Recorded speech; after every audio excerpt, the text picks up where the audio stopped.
Good afternoon, good morning, everybody. I am really happy to be launching today the second annual report of the United Nations Sustainable Development Solutions Network on the financing of the joint implementation of Agenda 2030, the 17 SDGs, and the European Green Deal.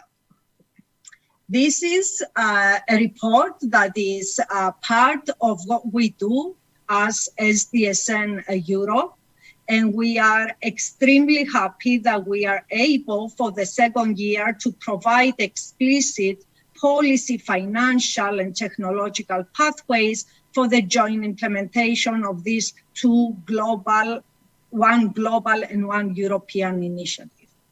Before the introductory presentation showing the results of our report, I would like to introduce a big new initiative of SDSN.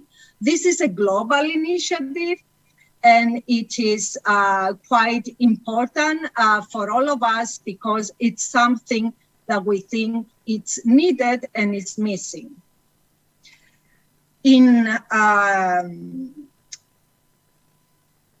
We are going to launch the Sustainable Development Solutions Network Global Climate Hub. The official launch will happen on the 6th of July in Athens. And this hub will have its headquarters in Athens. This is a great honor for all of us scientists that are located in Athens, and we owe this honor to Jeff Sachs, the president, the inspiration, the force of nature that has created this global network for sustainability solutions, this global network that tries to accelerate the implementation of the SDGs and drive the world towards a sustainable state. Recognizing the global climate crisis and the economic recession and the biodiversity collapse and the population crisis, in addition to the geopolitical instability and big crises that we are facing nowadays, recognizing all these multivariate crises and the need for governments worldwide to take immediate, decisive action to reduce the impact of climate change, we are launching the Global Climate Hub. And our aim, our mission is to provide science-based advice for combating the aggravating climate crisis and prevent further deterioration. We're going to use all extensive data, knowledge, technologies provided by experts in various teams. It is really an interdisciplinary global effort to implement country-specific action plans to be adopted and reinforced by the society.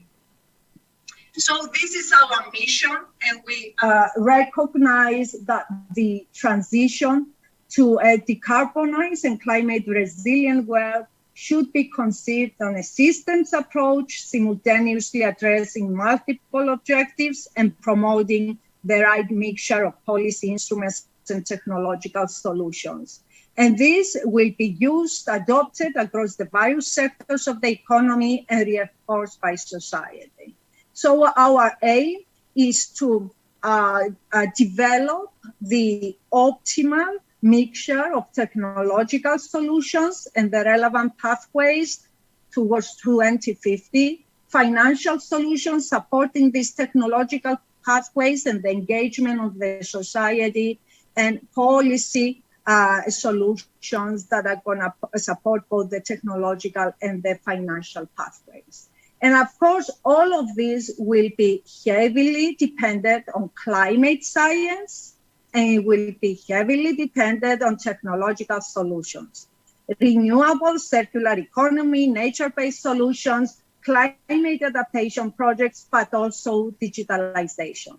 It is a great pleasure for me to introduce two leading figures that will be leading with us the Global Climate Hub of SDSN, Professor Christos, General Secretary of the Academy of Athens and world-renowned scientist, climate scientist, and Professor Yannis Ioannidis, again, a scientist with global impact on information technology and data management. Christos, the floor is yours for a brief comment. Oh, yes. Thank you, Phoebe. And hello, Yannis. Hello, everybody. Hello,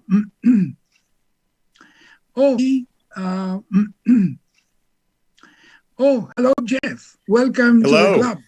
Thank you. Great to see you from Kinshasa today. Yeah, great. Great to see you too, you know. So, maybe you should give the floor to Jeff, Phoebe.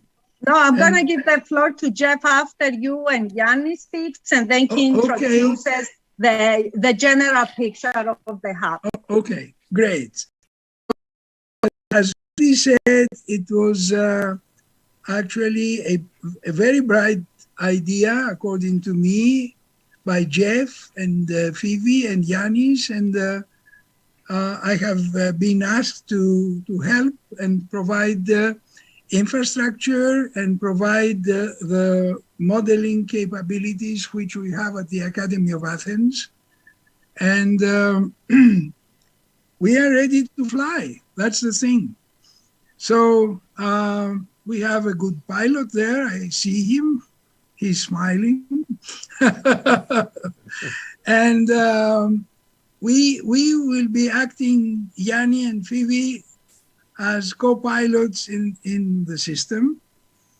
And the system will collaborate with major colleagues having an international reputation in their field. You know, it's an interdisciplinary story, anything that has to do with climate. Climate is, it starts from anything down to nothing. For instance, a forest fire can start from a beautiful forest, a beautiful ecosystem, and end up with carbon. Not that carbon is nothing, but it's actually the metamorphosis of life and vividness of the earth to something that is highly questionable if it can alone support life and can alone support that beautiful environment which we are obliged to preserve and inherit it to the coming generations.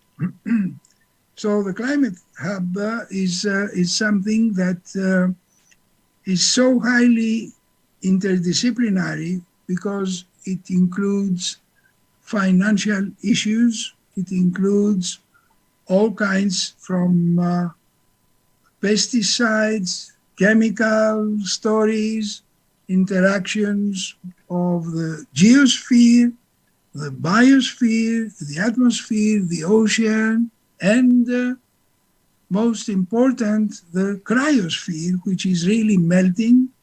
It is indeed changing. Instead of having a look at what is happening, what has happened in Siberia, for instance, last year, with temperatures many degrees above their normal, and what has happened and the forest fires that struck Siberia, instead of looking at that, some people think that war games are better than preserving humans and the ecosystems in that planet. So I do hope that our hub will be an independent, reliable, accessible tool to everyone interested to collaborate in the ancient and modern sense of scientific collaboration. Scientific research started, Phoebe, my dear Phoebe, in the ideas of the golden age in Athens, and I'm very happy that that initiative will be announced, Jeff, when we will all be together at Athens. Today we had the privilege with Phoebe to be with the royals, the King and Queen of Belgium, and we had some long discussion on the issues that concern us all. And I saw them really to worry about what is going on. So the information to high-level officials like kings and queens and presidents of republics, etc., I think the hub can provide a reliable source also to that elite, which by itself can influence everybody else, not only by accepting our proposals, but also by disseminating what science is saying today.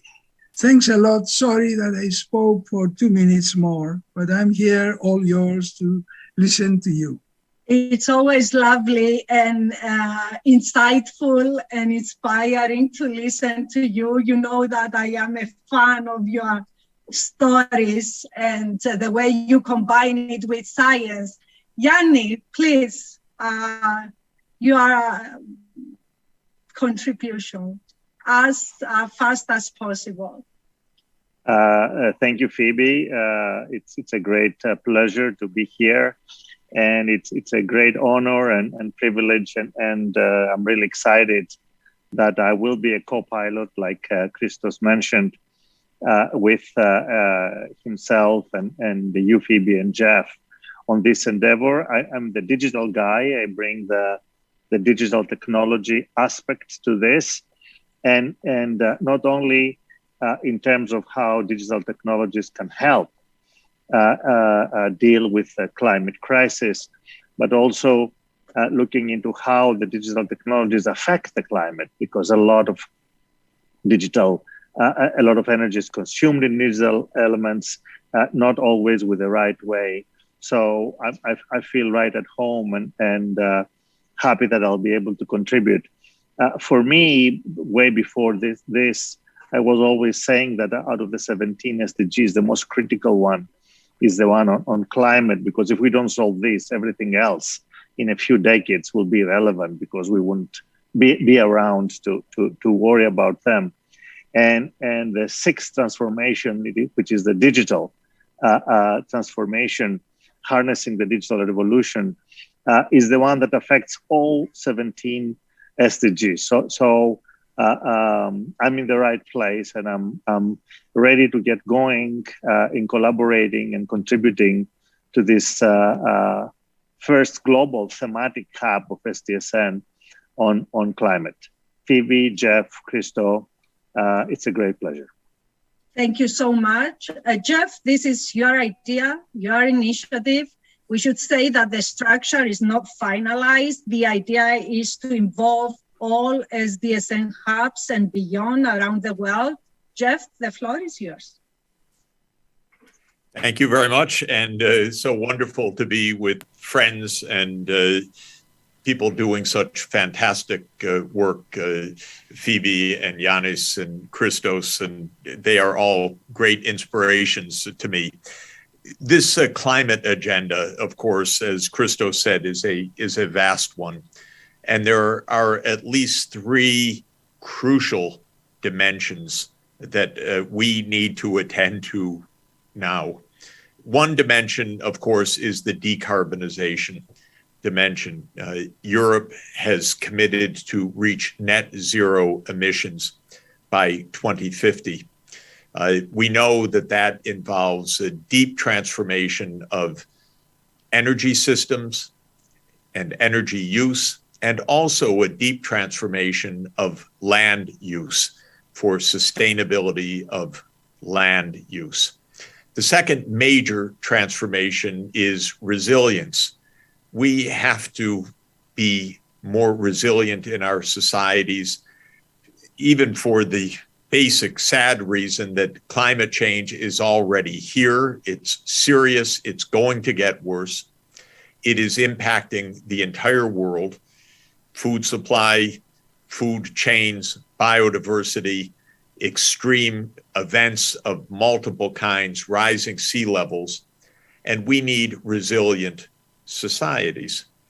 And the third element is justice.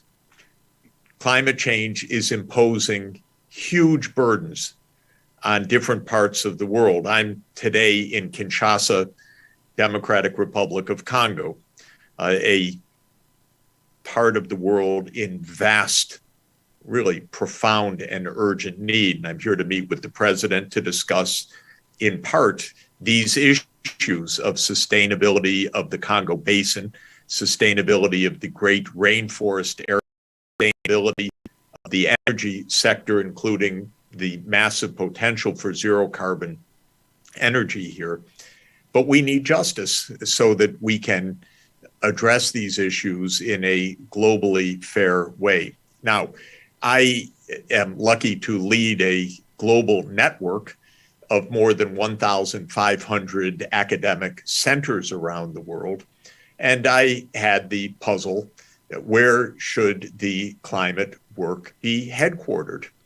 And it wasn't such a deep puzzle to reach the conclusion that it should be in Athens, because Athens is the perfect place for it. Well, I could stop there. It's the perfect place, but I will go on. It's the perfect place for these three agendas: for the energy transformation, for the resilience, and for the justice.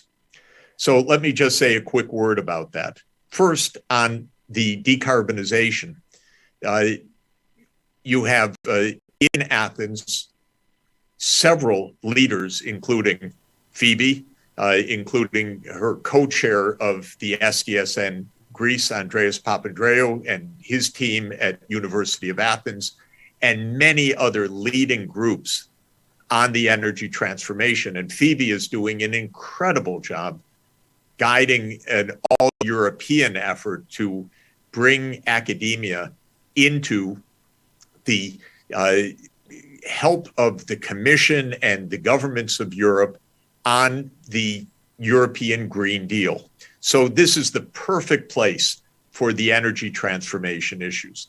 How about the resilience issues? Well, it's hard to think of a place more resilient or that can teach us more about resilience than Greece.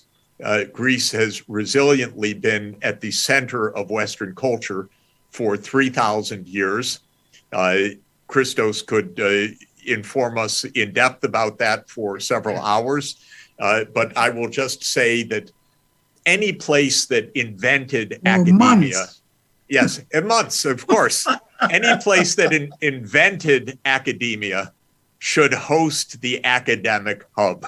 So the academia was invented by a clever fellow named Plato. I rather love Plato, but I also love the fact that he was also, like I am, an advisor to governments, and he failed several times. So he also gives me hope. It's very encouraging. Plato failed in Syracuse on at least 3 ventures, and I say, okay, if I fail, if Plato failed, who can blame me? So at the hub of academia, we now have the climate hub. And let me mention that the Greek government, also with Christos's brilliant guidance, has taken on the fundamental question of resilience, how to protect our cultural heritage. Because this is a Greek government initiative that is deeply, profoundly meaningful for the whole world, which is that all of our sacred cultural sites and our natural heritage sites are under threat right now. And the Greek government and the academy are committed to a worldwide effort on protecting cultural and natural heritage sites. And then on justice, well, if you read Plato's dialogues and you read, actually, my favorite philosopher is Aristotle,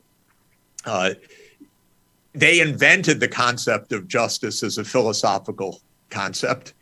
And the way to address these issues in a democratic way, another Athenian concept, in a just way, in a way that meets the needs of the poor countries.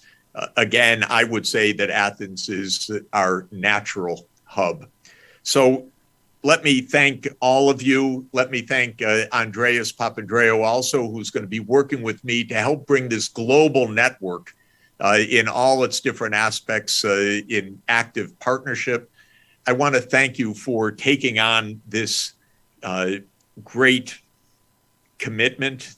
It is deeply meaningful for academic institutions and governments all over the world. It's a major contribution. You have my complete support actively, hour by hour and day to day. It gives me every reason, as you know, to be in Athens as often as possible. That's a wonderful part of this. And I look forward to being together with you in person soon. But the SDSN Global Climate Hub in Athens will be a resource for the entire world community. And I'm profoundly grateful for that. Thank you. Thank you, Jeff. And not only we have the scientists on board in Greece and beyond, but also a very vivid support from the Greek government. We have Minister Dimas, Minister of Research and Innovation, Minister Dilianidis. On this call, the Minister of Climate Change and Social Protection, Minister Staikouras, the Minister of Economy, and of course, the Minister of Education, Niki Kerameous, is always supporting SDSN. So there is a huge government support at the moment for the hub. And on this note, I will give the floor to Minister Dimas. Christos, the floor is yours. Ladies and gentlemen, dear professors, first of all, allow me to start by thanking and also congratulating Professor Koudouri, Professor Zerefos, and Professor Ioannidis. I can verify that they are doing an amazing job. But I would also like to thank Professor Sachs for all his leadership.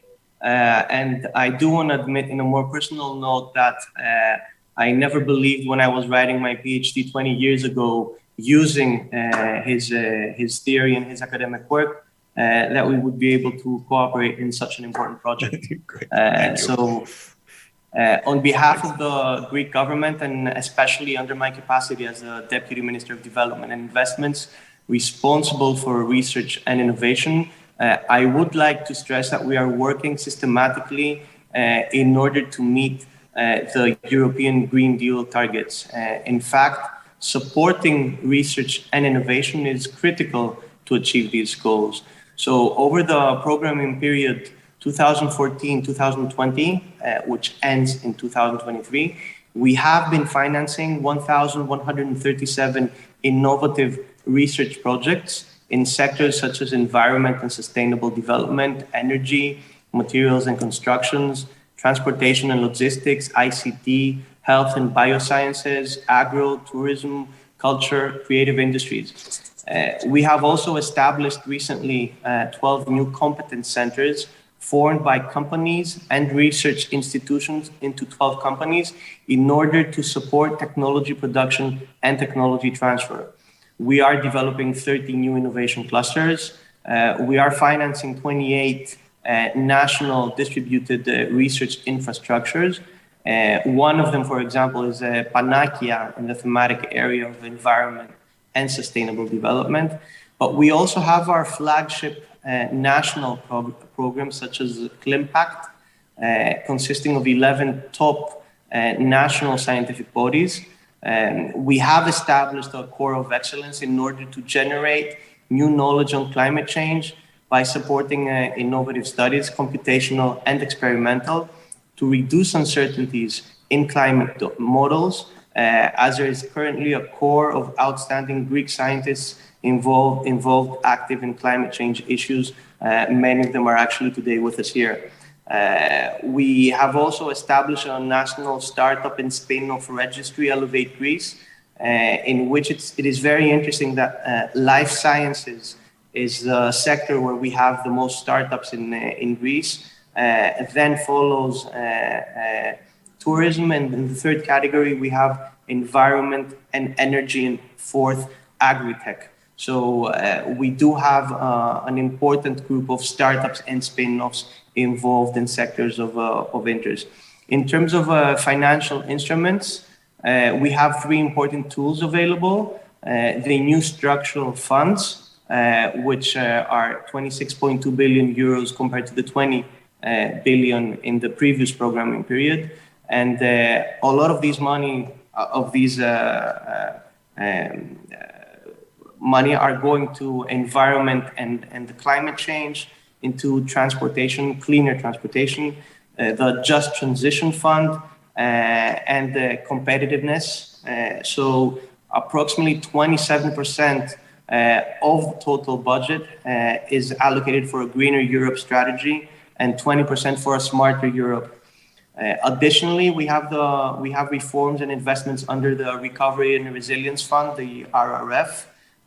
Green transition is pillar number one, accounting for 6 billion euros, which in turn will mobilize more than 10 billion euros from private funding. Therefore, there are more than 18 billion euros coming from the RRF, mobilizing approximately 26 billion euros from private funding. So we are expecting a boom in public and private funding in the forthcoming year. And as far as research and innovation is concerned, we will keep on investing in the smart specialization areas of the national strategy, which has been recently updated. In terms of the New Horizon Euro program, we have confirmed that we will participate in 8 EU partnerships. Allow me to add that Greece participates in the important projects of common European interest, the IPCES, in categories such as batteries, hydrogen, microchips, and semiconductors. And we also participate in the EU mission, Climate Neutral and Smart Cities.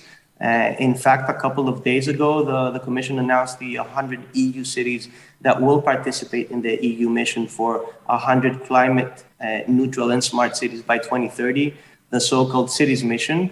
And 6 Greek cities are in this list: Athens, obviously, Ioannina, Kalamata, Kozani, Thessaloniki, and Trikala. So for all of the above reasons, allow me to say that we are thrilled with the fact that Athens and Greece will host the Climate Hub. And we do believe that we have the research and innovation ecosystem not only to support it, but help it flourish.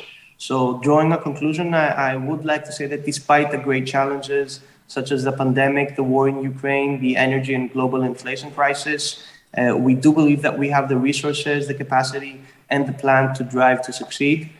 We do rely on the excellent job scientists are doing, and we are always expecting with a lot of interest the reports such as the one that is today formally launched, with the useful insights and recommendation in order to make sure that we policymakers are on the right track. So thank you very much for inviting me, and thank you very much for the very useful and interesting report.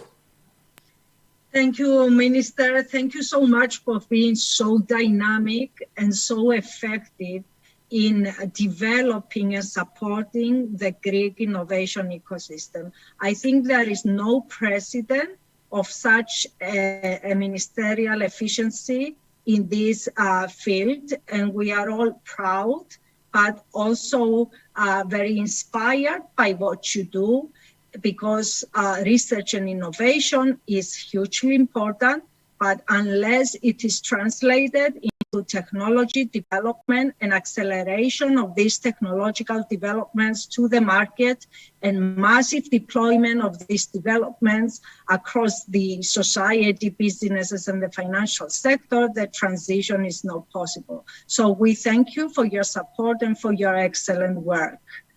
Having said that,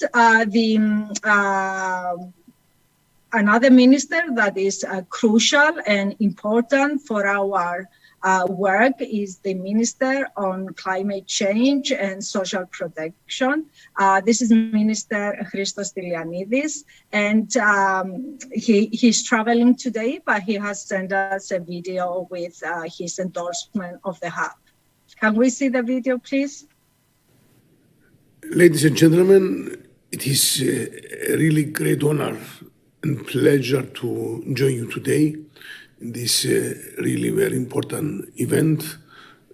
But I have to apologize that I cannot be with you in person. And I sincerely hope that we will have the opportunity for a more direct exchange of views in the near future.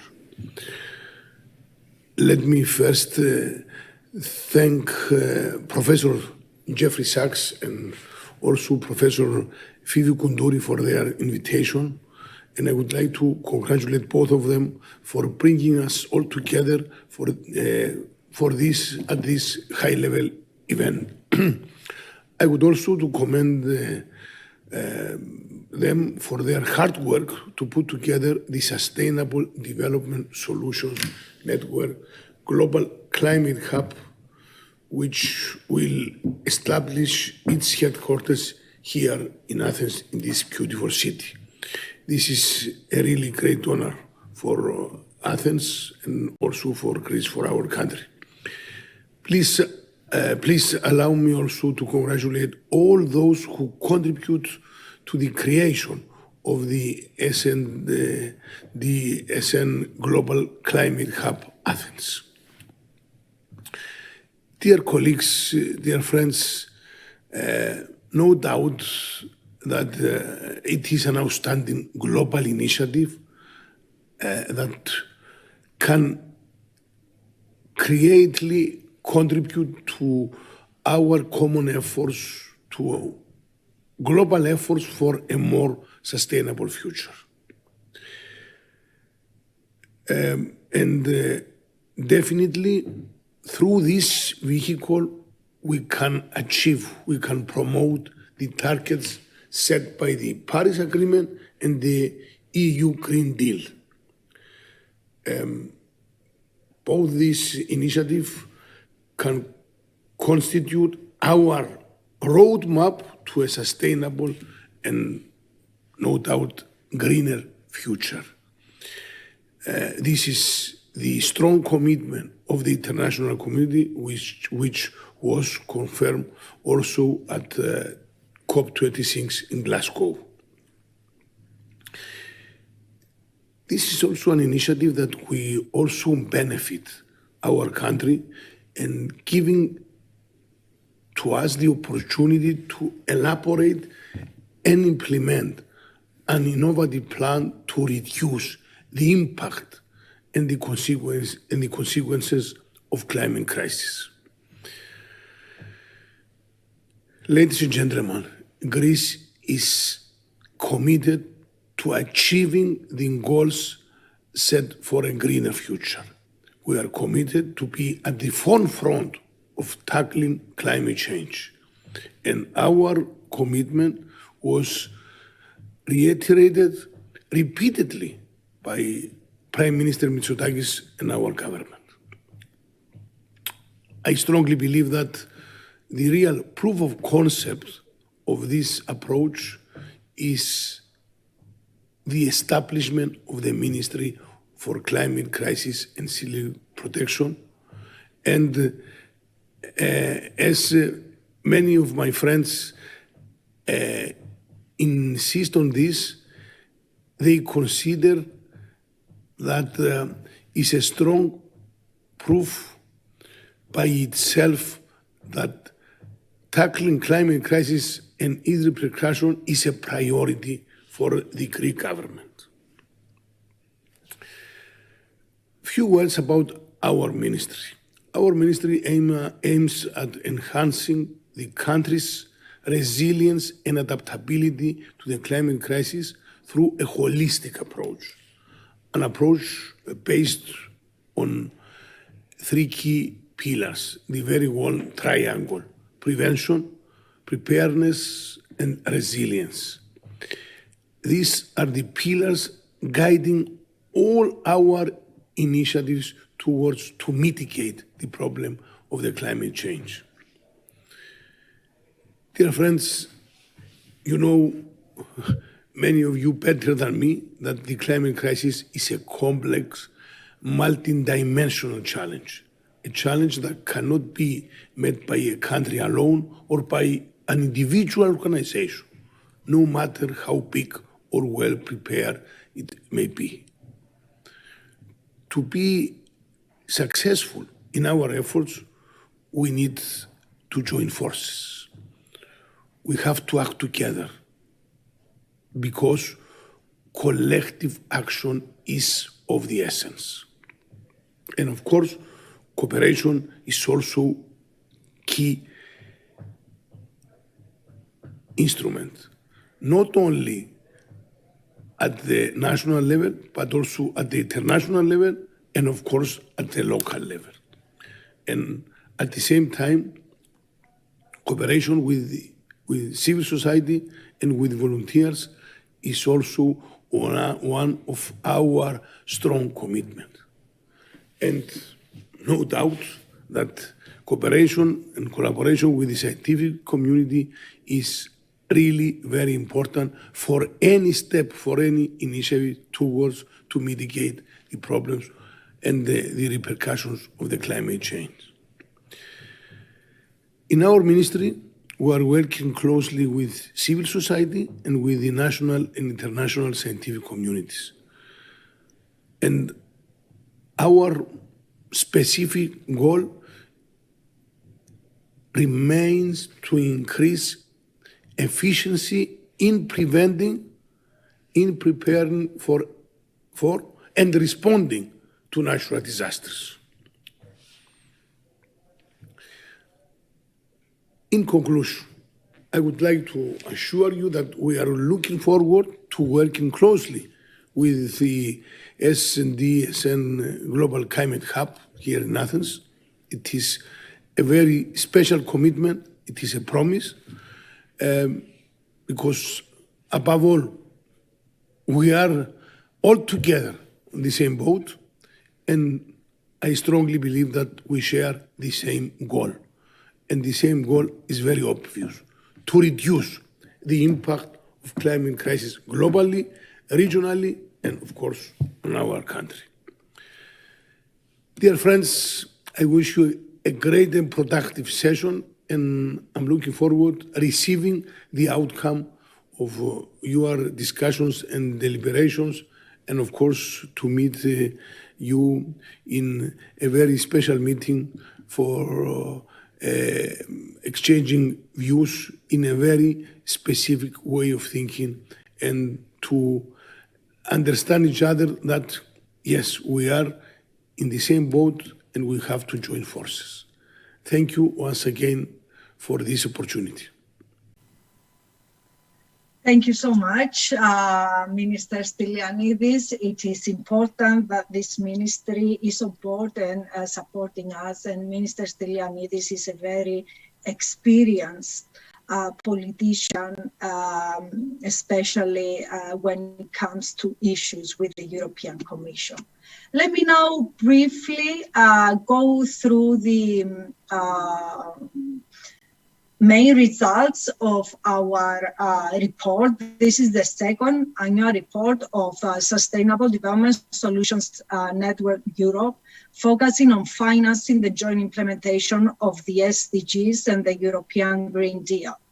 This is a report that is supported not just by SDSN, but also by the European Association of Environmental and Resource Economists. This is the biggest scientific association in the world of environmental and resource economies, and I have the honor to be the president.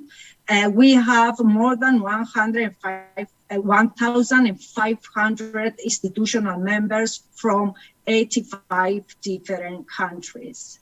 The report was co-authored by researchers from the Alliance of Excellence from Research and Innovation on Aiphoria, which I lead. Is an alliance of 4 research institutions, the Athena Research Center, especially the Unit on Sustainable Development, the Athens University in Economics and Business Research Laboratory on Socioeconomic and Environmental Sustainability, but also I create in the Research Laboratory on Stochastic Processes. Together with this, we also have the support of the Cyprus Institute and the University of Rome. And then we have the support of and co-authorship of Enel Foundation, EIT Climate Kick-Up of Greece, which is part of Aiphoria as well, and I lead, Force for Good and the International Energy Agency, together with the World Academy of Art and Science. It's a powerful set of institutions trying to make sense of the very complicated policy framework, the SDGs, the Paris Agreement, the European Green Deal, the individual drafting of the 9 different policies within the European Green Deal and the additional initiatives and strategies, the Next Generation EU 750 billion in addition to the European Commission multi-annual financial in order to help the recovery from COVID and lead the pathways towards a green and digital transition, the European climate law, the EU taxonomy trying to mainstream resources and capital towards climate change, adaptation, mitigation, sustainable use of water, marine resources, circular economy, biodiversity. The Fit for 55 package, 13 legislative proposals that are refining and revising all the European Green Deal relevant laws and regulations and policies. And in 2022, the new delegated acts on EU taxonomy, introducing the conversation of whether gas and nuclear should be part of the taxonomy, and also introducing delegated acts with regards to energy prices and energy crisis and energy independence from fossil fuels from our eastern neighbors. This is a policy framework. And what we did is trying to understand how we make sense of this complicated policy framework, which includes the international policies, the SDGs, the climate agreement, and so on, but also the 9 different European Green Deal policies, some additional overarching policies, and some additional initiatives and strategies amounting to 21 plus 13 policies from the Fit for 55. These are the policies that we are looking at and trying to see whether these European Green Deal policies, as per their documents, as per the detailed documents that have been drafted and have been voted by the Parliament and have been or are being transposed into national laws, how, if they do, or how much they facilitate the implementation of the SDGs. First, we attempted a human textual mining analysis of the cross-mapping of European Green Deal policies and the 17 SDGs.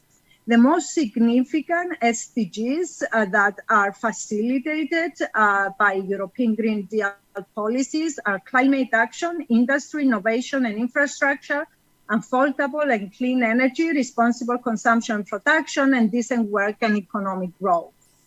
Then what we did was to try to show how this cross-mapping, how the European Green Deal policy documents can support the SDGs transformations that operationalize the SDGs. In 2019, SDSN during New York Climate Week announced the 6 transformations that can help operationalize the implementation of the SDGs: education, gender and inequality, health, well-being and demography, energy decarbonization and sustainable industries, sustainable food, land, water and oceans, and sustainable cities and communities with the digital evolution for sustainable development. Our machine learning approaches show that the European Green Deal supports transformation 4, sustainable food, land, water and oceans, and transformation 3, energy decarbonization and sustainable industry. However, the SDG framework is not just this transformation, it's another 4 transformations. It's definitely a more holistic framework than the European Green Deal. So there's the need for a joint implementation of both frameworks. And last Friday, I was in Rome and met with the Italian Minister of Infrastructure and Sustainable Mobility.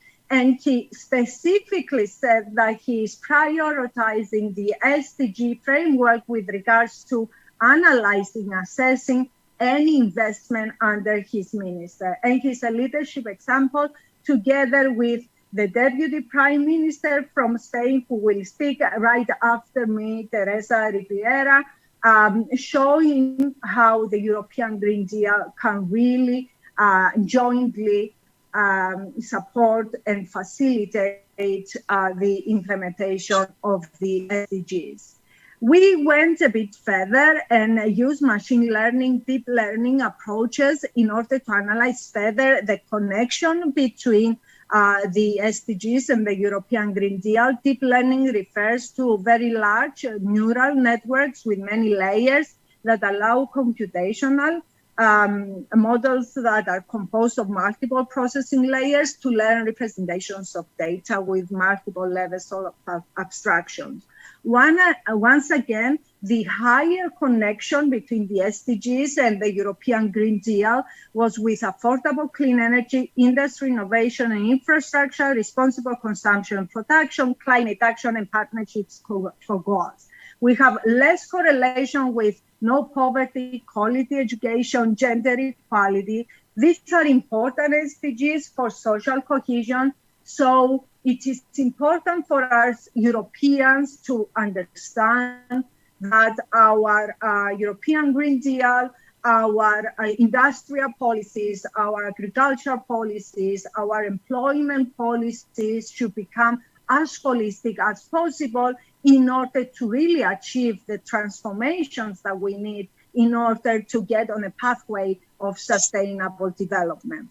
Do the national recovery and resilience plans facilitate the implementation of the SDGs? First, we've looked at the global picture: US, China, India, Germany, France, UK, Italy, and Spain. And we show that the pandemic has revealed many cracks in the world's existing political, economic, and governance systems, including public health, international cooperation, monetary flexibility, and government effectiveness. And we did the qualitative resilience indicators assessment using population and demographic risk, healthcare and social protection, economic strength against macro shocks. And we've shown where our cracks are in different countries. Within Europe, we focus on 7 Southern European member states: Bulgaria, Croatia, Cyprus, Greece, Italy, Slovenia, and Spain. And the figure here shows the allocation of recovery budgets for the 7 South European countries. Excuse me. So what we found is that all SDGs are addressed by most EU countries, their recovery and resilience plans, but mostly SDGs that are at the focus of the stimulus spending is both in terms of number of stimulus measures and budget allocations, are not always those on which countries face the biggest sustainability challenges. The sustainability challenges have been identified in UN SDSN Sustainable Development Report. There, SDSN publishes every year the performance of each and every country with regards to each and every SDG and each and every target within the SDGs. So we find some inconsistency between the difficulties in the country and the decision on where to spend the stimulus money.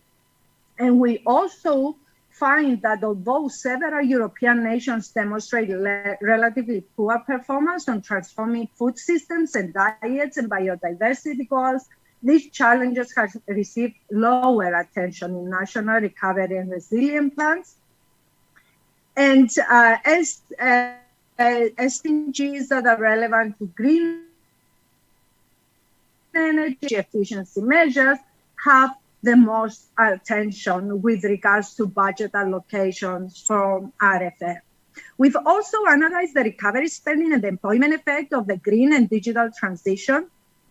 We show that employment in clean energy sector is set to become an increasing important part of labor markets, with growth more than offsetting a decline in traditional fossil fuel supply sectors.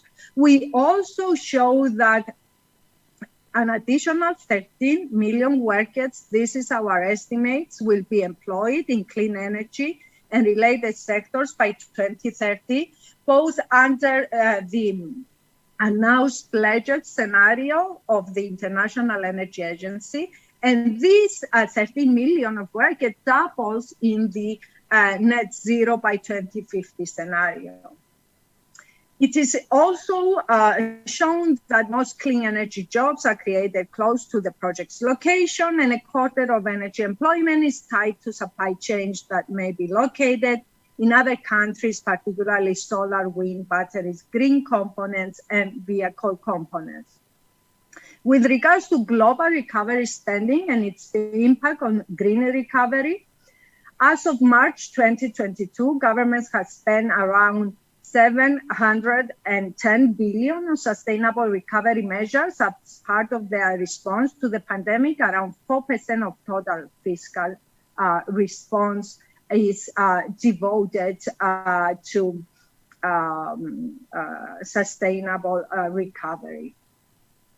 Advanced economies are nearing levels that are able to shift them to sustainable pathways, but emerging economies are nowhere near that. Sustainable finance, what we need in order to really support this transition to a European Green Deal and SDG world. Well, it is of utmost importance to invest and take into account in our financial and investment decision, not just produce capital that is easy to account for because it's traded in markets, but also human capital and natural capital. With regards to natural capital, if you see the figure with the SDGs on this slide, you can see that is the biggest part of our economic activities, the biggest part of our production and consumption, and supports the welfare of the society. The biosphere, SDG 15, land use, marine resources, water, and climate action are the basis for the society and the economy. And we need to protect. And in order to protect, we have to identify, and we do that through ecosystem services, provisioning services, cultures, and habitat services as per Millennium approach.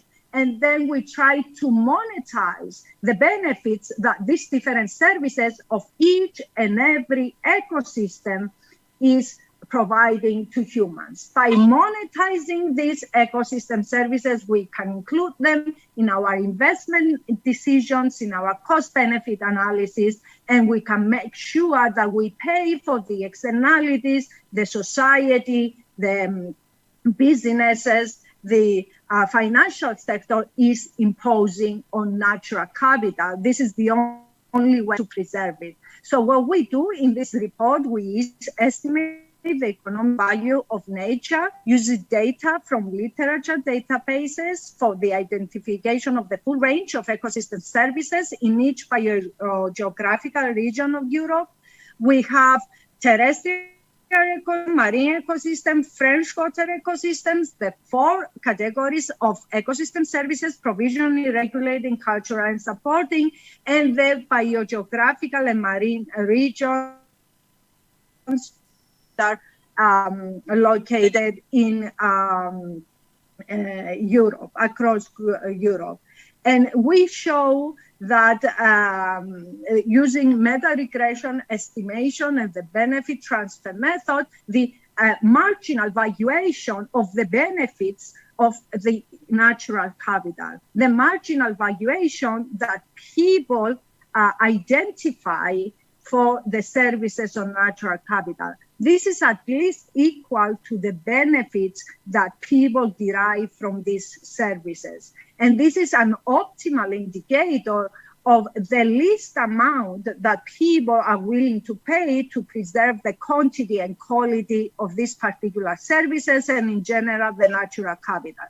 And you can find then, and we show that for each and every country in Europe, that there is a positive correlation between how much people are willing to pay for preserving the quality and quantity of natural capital and SDG performance.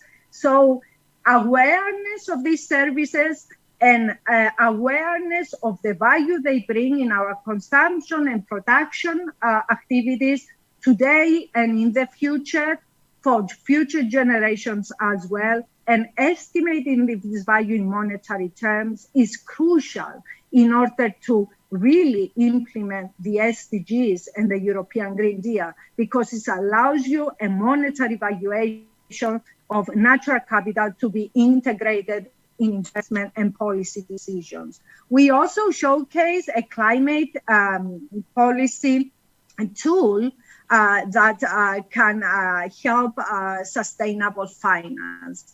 First, we analyze climate policy and its effect on financial performance. We show that climate-related risk could severely impact business activities and financial institutions. Corporates expect an improvement in their financial performance following investment in sustainability. There is a positive relationship between corporate environmental performance and corporate financial performance. And in the past, we've seen that the most sustainable firms were affected negatively by policy announcements. Now, they are the only ones to perform positively in the market when the European Commission adopts a policy action. And as climate-related policies become more refined over time, sustainable firms do benefit from them. We also devised a tool called progressonomy, and it's a practical approach to activate a guarantee or a subsidy based on minimum admissible thresholds of progress in CO2 abatement and adherence to the do no significant harm principle. So we use an objective and KPI correspondence in order to showcase how public funds should be spent on new investments in proportion to their capacity to reduce carbon dioxide emissions, and you can do that for any greenhouse gas emissions. Then we do a sustainability assessment of assets under management. First, we show that the SDG finance gap is that has been identified by OECD in 2021 of 4.2 trillion is an understatement. The gap, the funding gap for implementing the SDG is at least as double as that if you take a bottom-up approach and if you take into consideration the increased commitments during the last COP, but also the need to create financial inclusion and prosperity for large parts of the world.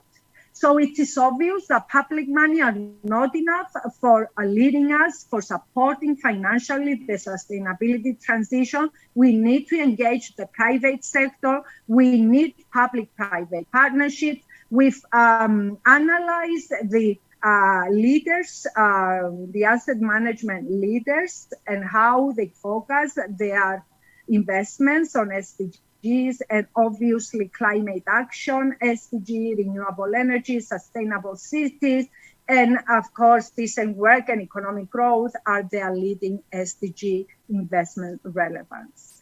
We've also introduced in our annex an innovative approach for financing the SDGs, on which Stefan will talk about in the next panel.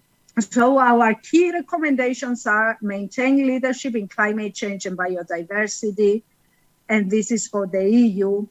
Leverage the European Green Deal fully to maximize the impact of SDG, reform the legal system to require financial reporting on externalities, natural and social capital, create competitive advantage for EU through multi-stakeholder innovative solutions, and develop SDG-based resilience plans for EU member states and EU-wide metrics for relevant performance.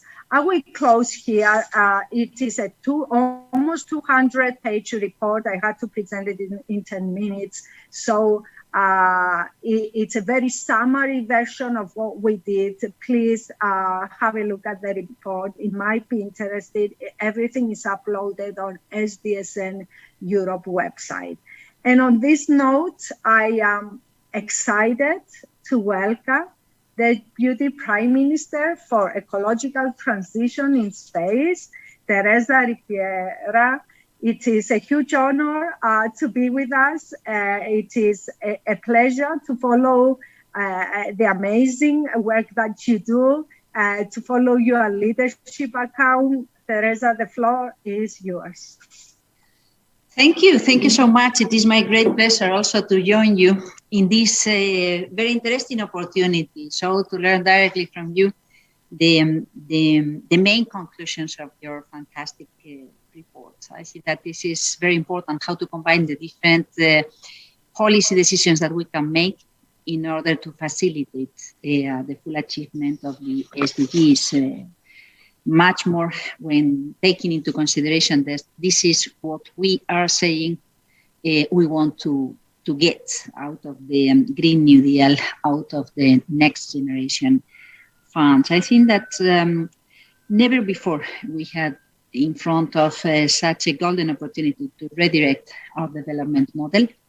And the fact that we want to do so doesn't mean that this is easy. I think that there are many things that we need to take into consideration. And in many occasions, it is very important to do it in the wisest possible manner. So to change the current patterns and to address the two most eroding factors of our socioeconomic systems and the raise of inequalities and the unsustainability of our model. And I think that this is what we all want to achieve. But at the same time, we know that we need to combine green and social. It is absolutely key. This is what we try to do also in Spain, following as much as we were able to do the main lines of your report.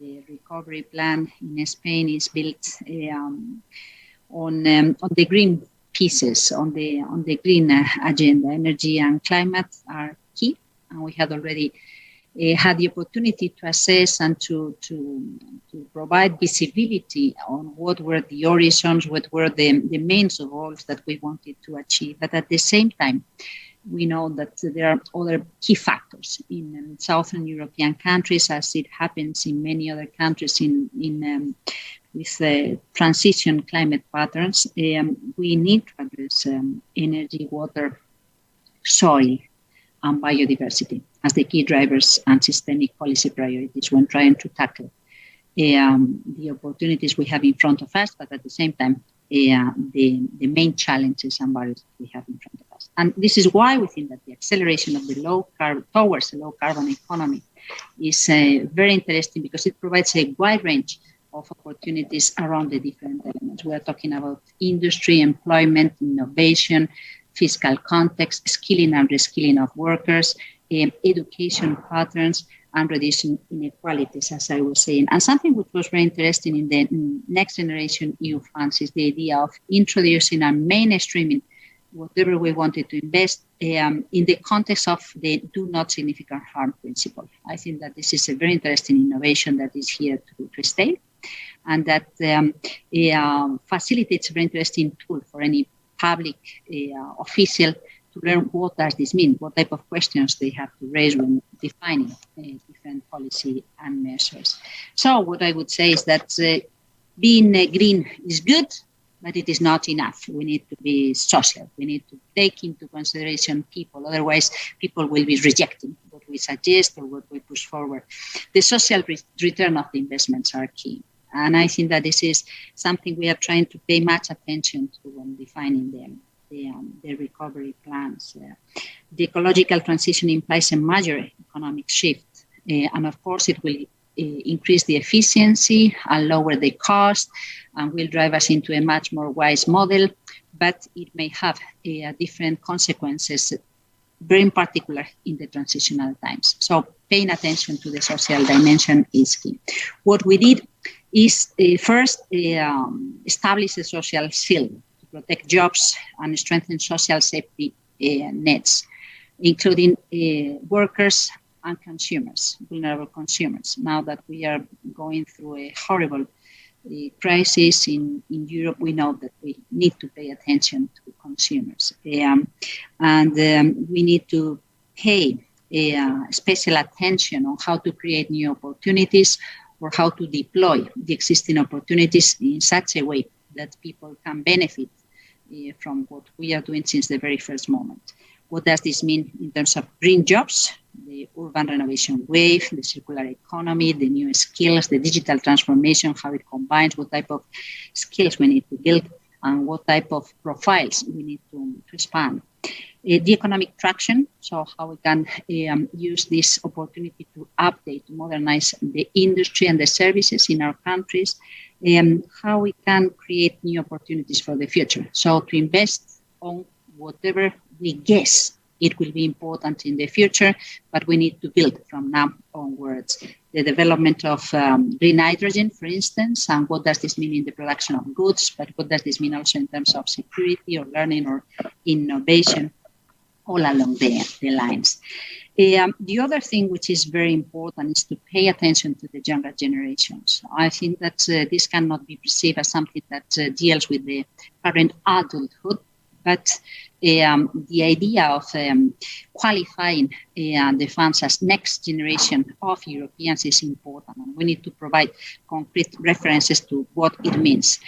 So the intergenerational deal is there, and this means addressing social inequalities in the current generation, but also between generations and the environmental imbalances. So to prevent the raise of additional cost for future generations, and to address what we guess it will be a problem with the tools that we already have in case this can help to reduce this problem.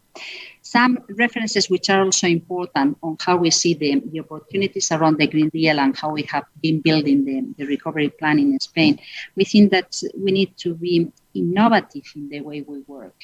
We need to be much more effective when dealing with the engagement of citizens in the policy design. As many other countries, we have been working on citizens' assemblies, so to facilitate much more proactive participation. But this also means a kind of public awareness, additional effort, which is very important, and learning also when designing the proper measures from the policy side. Innovation in social terms also implies how we can be much more effective in the dialogue with the science and with the knowledge. So how we can build around exchange platforms with science, or be much more concrete when providing a concrete visualization of what we talk about. We were working with some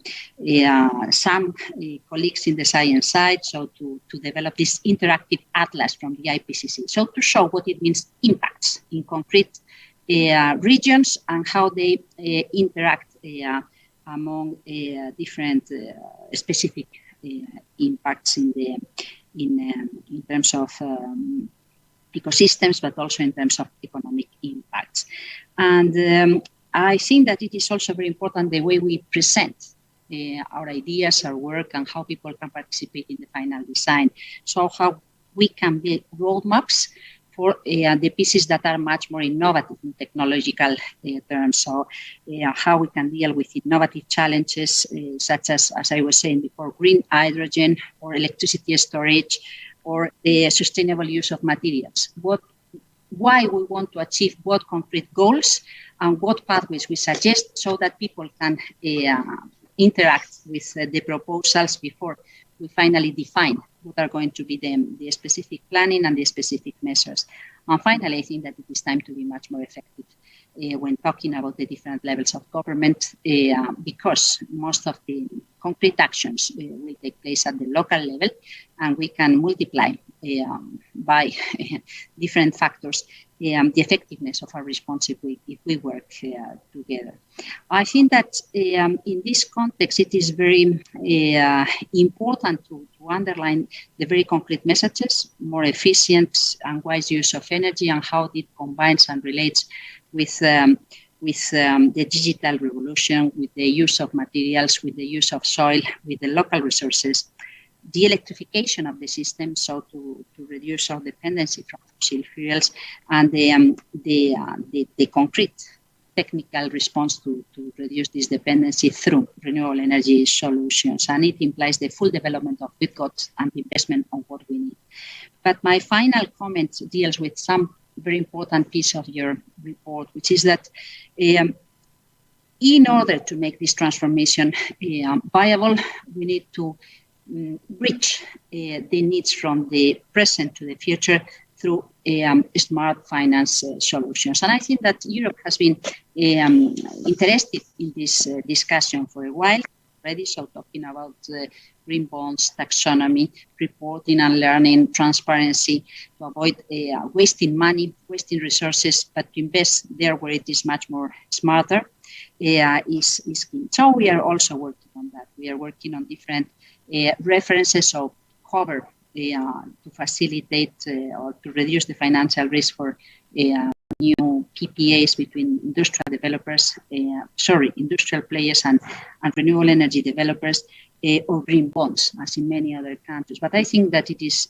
important to count on a national plan on sustainable finance, how we can capture all the different references, tools, regulatory or instrumental financial tools to facilitate a much more better understanding. And in that context, and this is my final comment, I think that the role of the public administration is key. So the procurements, the transparency, the way we organize our budgets, the preference when earmarking our emission of debt, our bonds, is very, very important. I think that creates an attraction to the private players, but it also allows everybody to learn why this is important and why governments are paying attention to this type of references and how things can evolve. So to anticipate what in not such a long term will be compulsory, but allowing people to learn why it is important and how to organize their own portfolio and strategies. So these are my comments, and thank you so much for inviting me to join you. And I hope this ends as well as it has started, with good comments, good proposals, and very interesting assessment and analysis coming from your side. Thank you. Thank you so much, Deputy Prime Minister. Indeed, being green is good, but it's not enough. We need social cohesion, and social cohesion means making accessible the skills, the knowledge, the funds, the inclusiveness in terms of culture, in order to engage everybody, all the stakeholders, the civil society, the businesses, the financial institutions, the NGOs, the policymakers, the politicians, the technology developers, the sciences. Thank you so much for such an informative intervention. It's always valuable to have you with us, with SDSN. Your support to SDSN is hugely appreciated. The next contribution, the next greetings are from the Minister of Finance of Greece, a colleague at the university before he became a minister, Professor Christos. I'm honored and happy to participate in this important event for the launch of the second report of SDSN's Senior Working Group on financing the transformations for the joint implementation of Agenda 2030 for Sustainable Development and the European Green Deal. As Europe's growth strategy, the European Green Deal aims to transform the European Union into a fair and prosperous society with a modern, resource-efficient and competitive economy. However, in order to achieve this important and necessary transformation, there is a key word, and this key word is investment. According to the European Commission, in order to reach the 2030 climate target, the additional annual investment reaches 360 billion euros on average. Moreover, the implementation of Agenda 2030 calls for additional investment resources in order to support not only the environmental, but also the economic and social pillars of the Sustainable Development Goals. In this respect, and in order to achieve a holistically successful transition, sustainable financing and related fiscal policy tools constitute a central driver towards redirecting financial flows towards sustainable projects and activities. Ladies and gentlemen, for the Greek government, the alignment of economic growth with ambitious sustainability and climate targets has been and still is at the center of our national strategic priorities. As Ministry of Finance, we joined in October 2019 the International Coalition of Finance Ministers for Climate Actions, and we have been systematically integrating the climate aspect in our economic policies. However, the last 2 years have, without doubt, been marked by increased uncertainty. First came an unprecedented global pandemic crisis. More recently, volatile energy prices and energy security concerns threaten to disrupt our route towards a strong and stable economic recovery. The Greek government, despite these new challenges, insists in promoting an ambitious climate and sustainability policy agenda. In line with the Recovery and Resilience Facility, our national plan dedicates more than 37% of its budget to green reforms and investments, is fully compliant with the do not significant harm principle of the EU taxonomy, and supports the promotion of Agenda 2030. Additionally, as Ministry of Finance, we have been systematically promoting a number of significant reforms. First, we are in the process of building a comprehensive sustainable finance strategy based on the particular needs of the Greek economy and its capital markets. In this context, in the context of designing and implementing this sustainable finance roadmap, the Ministry of Finance has set up a dedicated working group and is in close collaboration with the Central Bank of Greece, the Greek Capital Markets Commission, the Hellenic Bank Association, and other key stakeholders of the public and private sector. Second, for the last 2.5 years, we have continuously been accelerating the mainstreaming of climate into our fiscal policy. Our goal is the gradual implementation of a green budgeting framework in order to advance our climate targets through public economic governance while achieving fiscal sustainability. The 2021 state budget was the first to include explicit references to climate considerations, and we are continuing towards the incorporation of climate considerations into our performance budgeting framework. Third, we are seeking to design and implement a tax system that supports the redirection of resources towards financing the green transition while equally promoting social economic cohesion. Fourth, Greece is particularly interested in exploring the option of issuing a green or sustainable bond with a deal which could be incorporated in the Hellenic Republic's funding strategy for 2022. In this context, additionally to schemes funded through other sources, we are planning to build a solid portfolio of eligible projects to be financed through green or sustainable bonds over the next number of years. Moreover, apart from promoting the financing of our European and national climate goals, the Greek government has actively contributing to the economic and social pillars of the Agenda 2030 through a number of policies and reforms. Indicatively, in 2020, in the midst of the pandemic crisis, we established by legislating a new modern legal framework for corporate governance, which is in line with UN's principles and EU guidelines. Additionally, we provided a new framework for the licensing of microfinance institutions, thus facilitating funding access to those excluded from bank lending.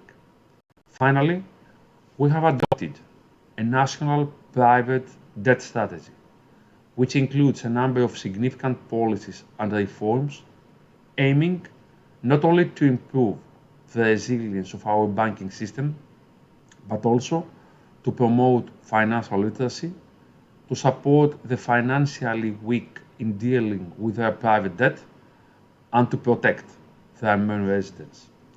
Ladies and gentlemen, I take this opportunity to congratulate Sustainable Development Solutions Network for the launch of this second report, highlighting the financial implications of UN's Sustainable Development Goals and the European Green Deal.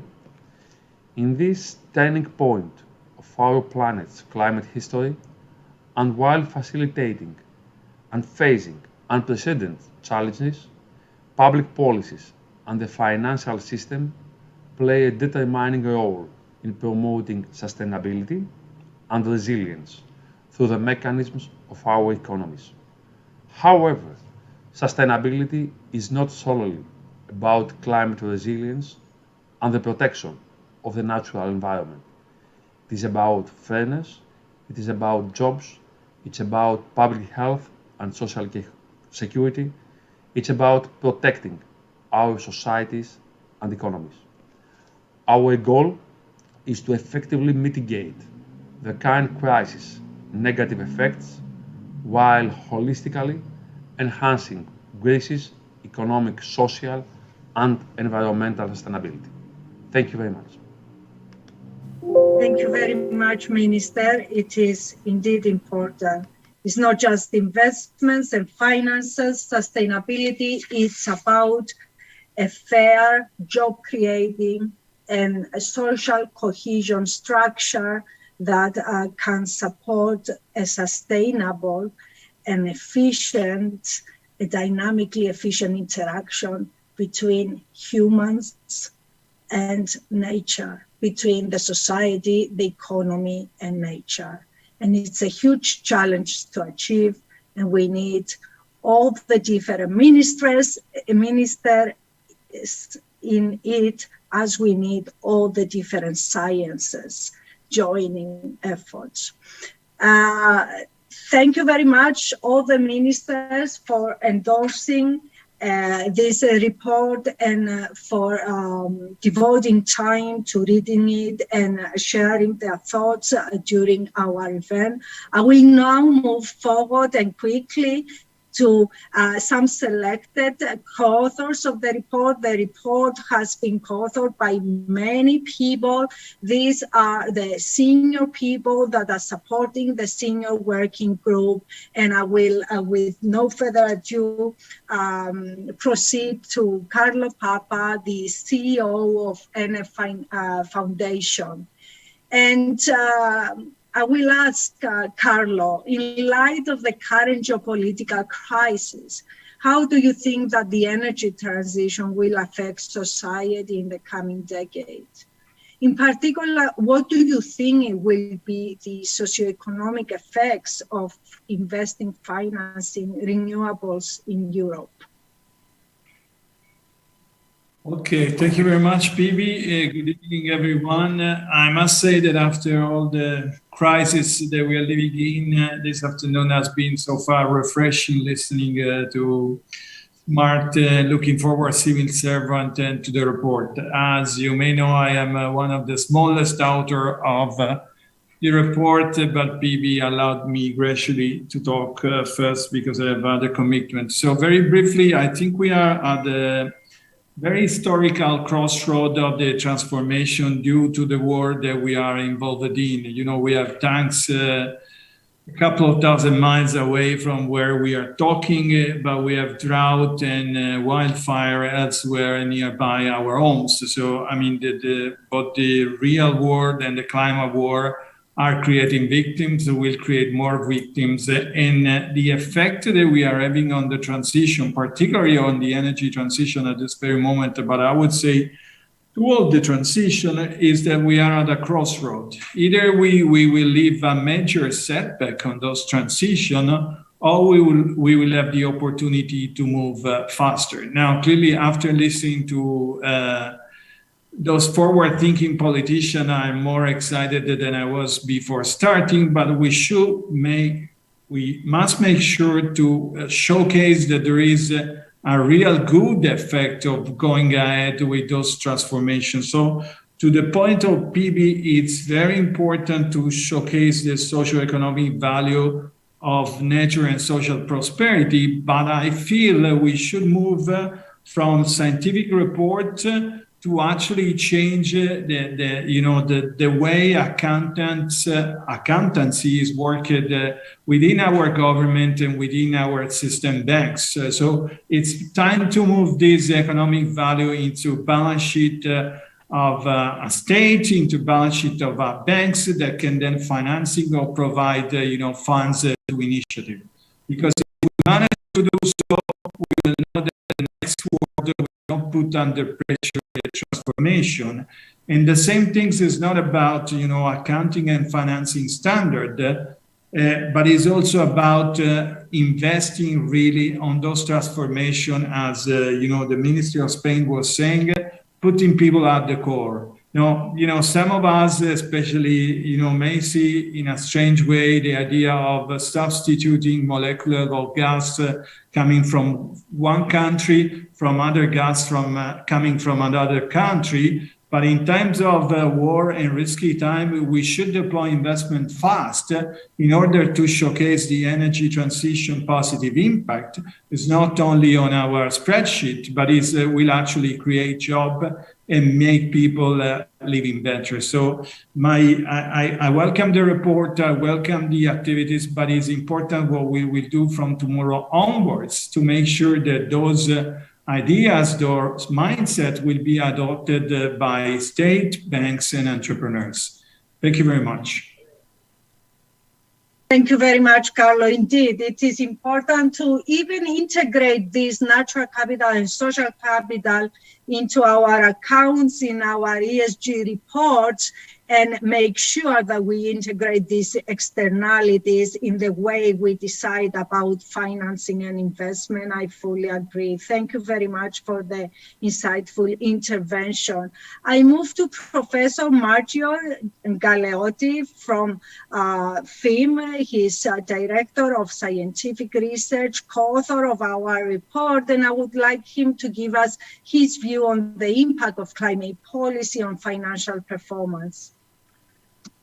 Thank you very much.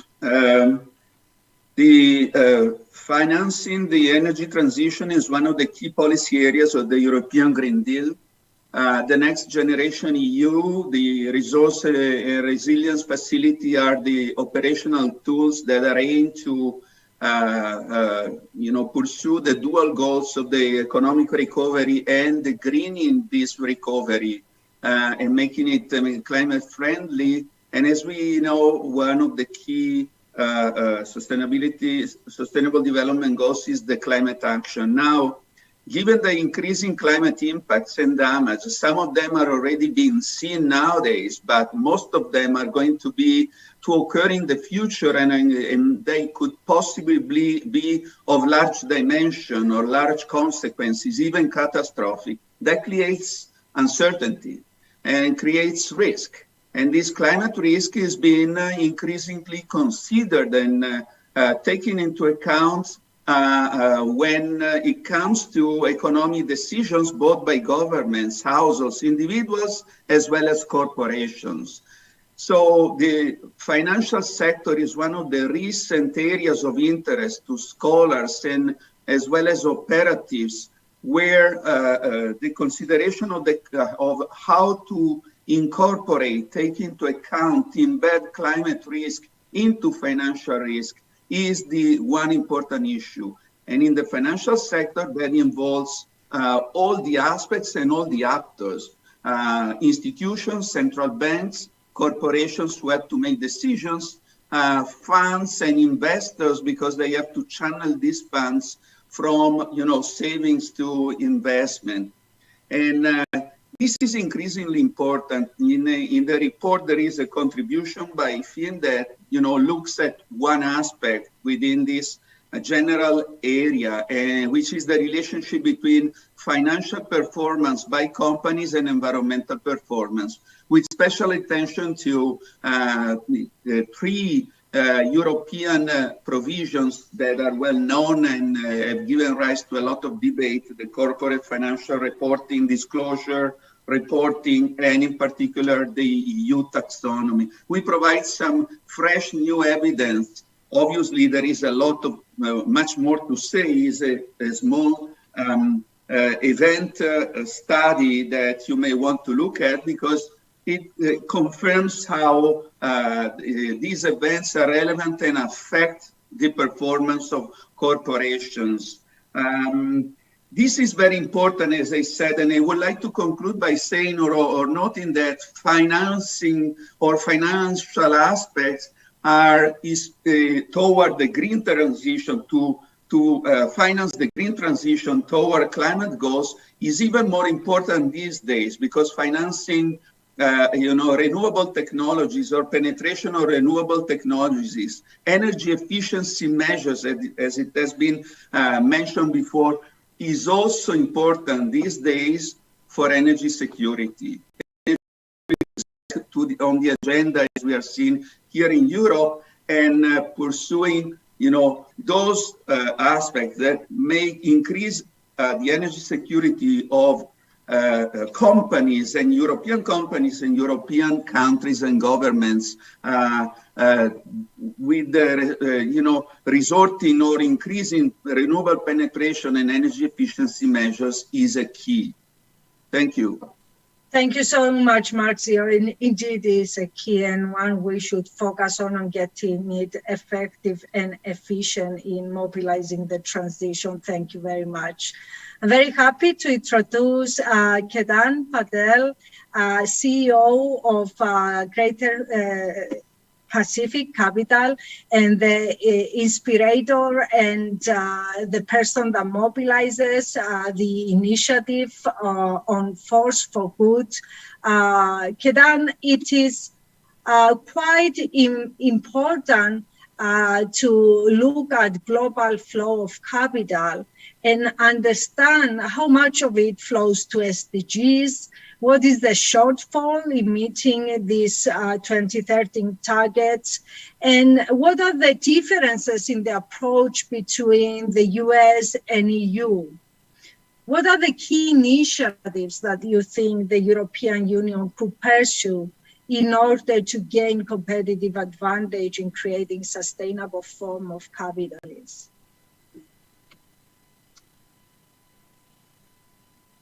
Keran, you need to unmute. Bibi, thank you. What a pleasure to participate in the SDSN. And we'll work with such esteemed colleagues too, and such innovative ideas. The question would justify about half an hour, but I know I have about 3 minutes. So let me just touch on some of the most important parts of the answer.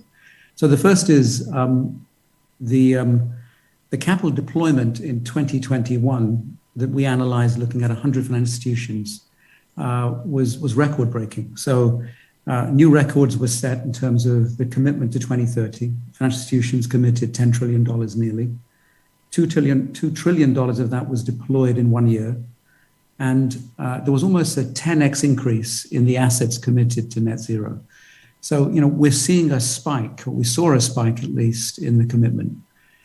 However, as we step back and look at the flow of money across the world, the SDGs to 2030, based on us recalculating the impact of the pandemic and the effect on systemic poverty and so on, plus the inflation since the original numbers were calculated, we need something like $150 trillion committed to the SDGs. The current budget of commitments reveals that actually there's a 100 trillion shortfall in terms of the commitments. Now, if you take all the money in the world, it's approximately $400 trillion. So if you need 150 out of $400 trillion, we're asking for a systemic change in capitalism itself so that it funds the issues of the world and also new opportunities. And I think therein lies the interest and insights and ideas that come out of this report. And stepping back, if the European Green Deal was seen as and was a project about tax and regulatory, then it would fail to fund and see the flow of funds to this magnitude of $150 trillion. It has to be about opportunity and has to be, therefore, I believe, about a game-changing level of investment to create a future that is digital, sustainable, inclusive. And 2/3 of the world's people are not included in the current financial system to any meaningful degree. They don't really use or have bank accounts, insurance policies, pensions, mortgages, and so on. So they're not real participants. They fall beneath the net of the system. The difference between the US and the EU is, and I'm being very simplistic here, and this is a much more complex matter, but the US takes the approach still that innovation and the freedom to allocate capital and take risk will solve the problem. And the EU fundamentally has the approach that says we should regulate and set the ground rules so that the money flows. Of course, both sides do a bit of what each other does, but this is a cultural, strategic, perhaps approach difference. And so, if we are to really unlock the value that the EU has now launched from the EGD, a few things come out from the report. Stepping back, one of them is that there is an opportunity for the EU to create a new system almost of capitalism that is going to create huge returns for investing in the EGD. And the EGD should be linked completely to the SDGs so that the alignment of these two things leads to the capital flowing to opportunity. Number two, people prosperity can be unlocked using technology, which we never had before, to access so many people. And so with digital inclusion, we have a chance to actually have financial inclusion, educational inclusion, and so many other things. And then energy also comes out as a recurring topic throughout the whole report. And alternative energy, of course, to be rolled out, but much more in terms of investments are required for radical breakthroughs in energy to create that next energy source. As we heard earlier at the start of this, energy security, should not hijack the agenda to take us back to carbon. It should lead us to be much more radical in our investments. Just as people are radical to put someone in Mars now, on Mars, we should be thinking, how do we break the energy source so that can be done economically and cleanly, and so that affairs can be conducted in the same way.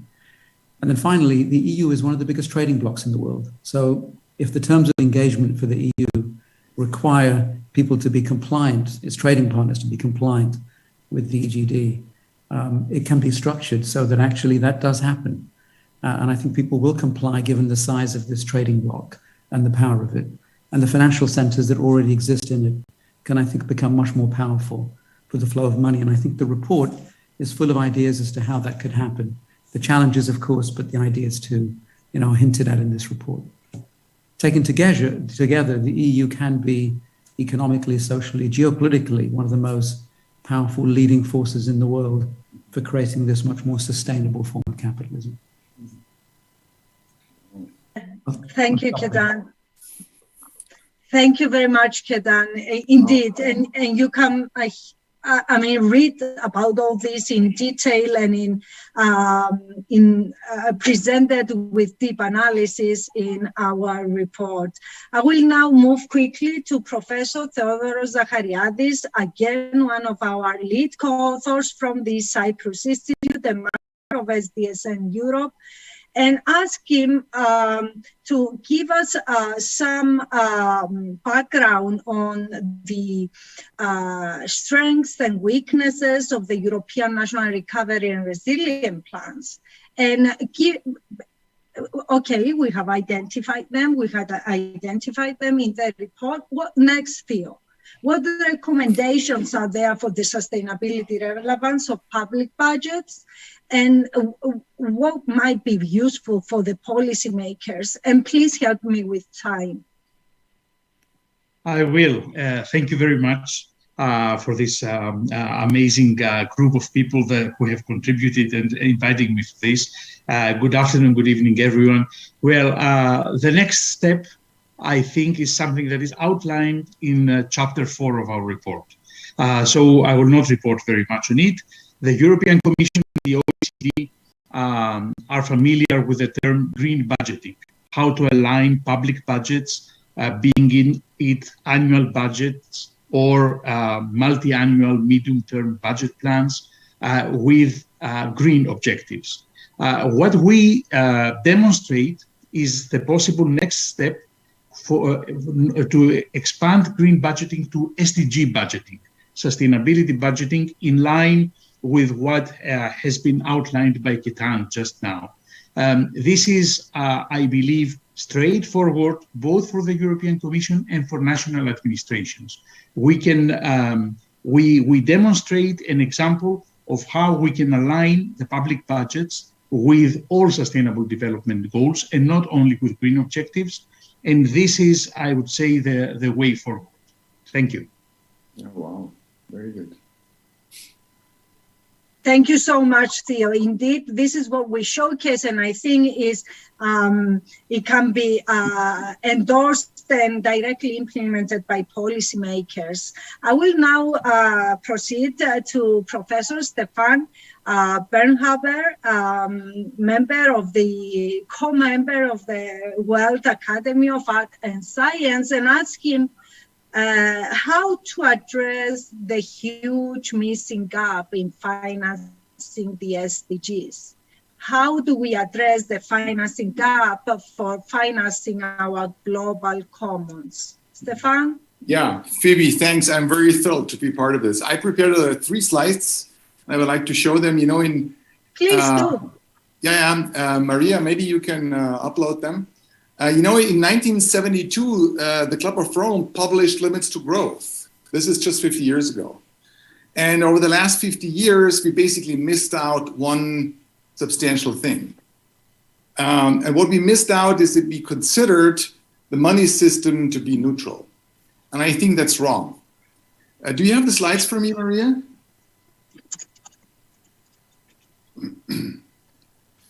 Stefan, please continue, and I hope that Maria will upload the slides. Traditionally, we are traditionally looking at finance is driving sustainability, but it should be actually the other way around. Sustainability goals like the UN SDGs or the Green Deal scenarios should drive finance and should provide us with the right fiscal and monetary policy to allow us to really provide the liquidity and the purchasing power to finance all this. Next slide. You know, from a traditional perspective, in the next slide, yeah, go back. Traditionally, what we're seeing is that what you see in this graph is central banks in the normal value chain, and we normally tax at the end of that value chain our entire liquidity in order to finance SDGs. But if you look at the sums and the volume provided, it's far too low and far too slow to provide the full volume provided for SDGs. Next slide. But we can look at it from a different angle. Next slide. Yeah, we can look at it from a different angle. We can provide through new monetary policy that steers over fiscal policy additional liquidity that provides us with a smart contract and a distributive ledger technology, the additional condition liquidity that can be able to provide multiple positive second round effects to finance SDG. Pretty fast, tailored, and efficient. And this is actually happening already when you look at the debate at the central banks. The technical term is simply CBDC, Central Bank Digital Currency. Next slide.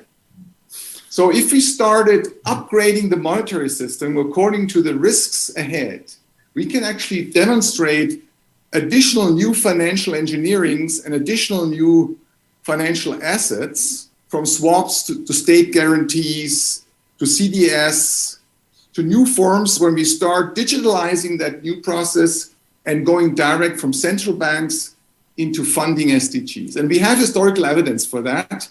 And what's missing at the end is not the technology, I think. What's missing at the end is a new mindset in looking at the link between money and sustainability. This is 2 minutes and 30 seconds, Phoebe. It's crazy. Thank you so much, Stefan. You can read about this innovative idea. Is really interesting in one of the annexes of the report, and it reads very easily. And you can really understand the approach and the suggestion, and I think it is worth devoting some time to it.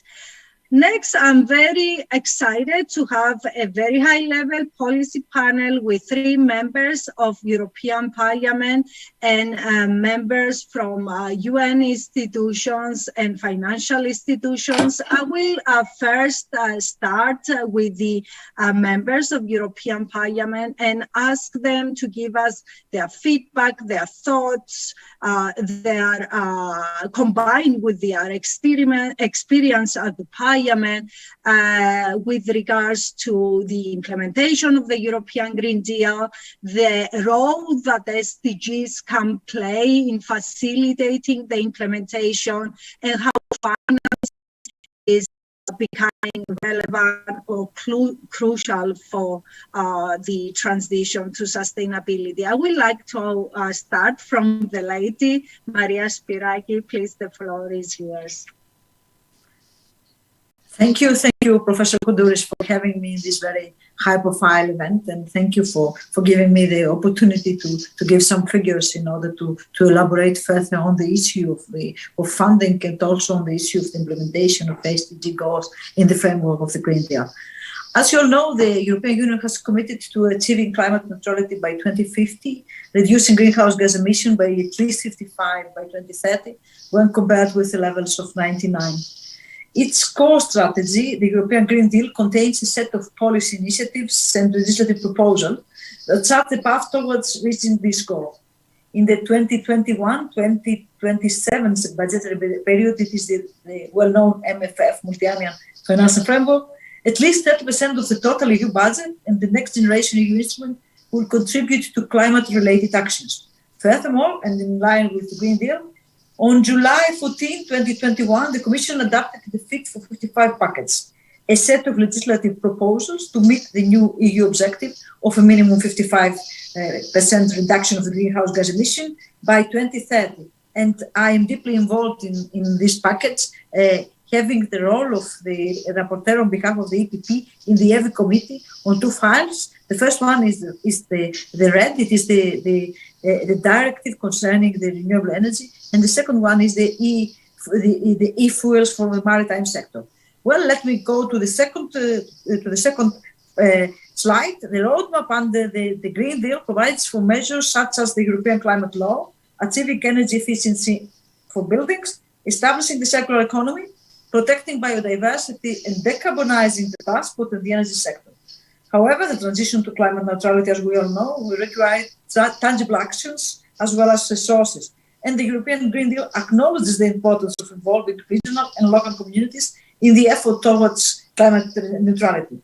It is important that, according to the 2020 opinion by the European Committee of the Region, 70% of climate change mitigation and up to 90% of the climate change adaptation measures are undertaken by local and regional authorities. And it is obvious and clear that national governments cannot implement the green transition alone.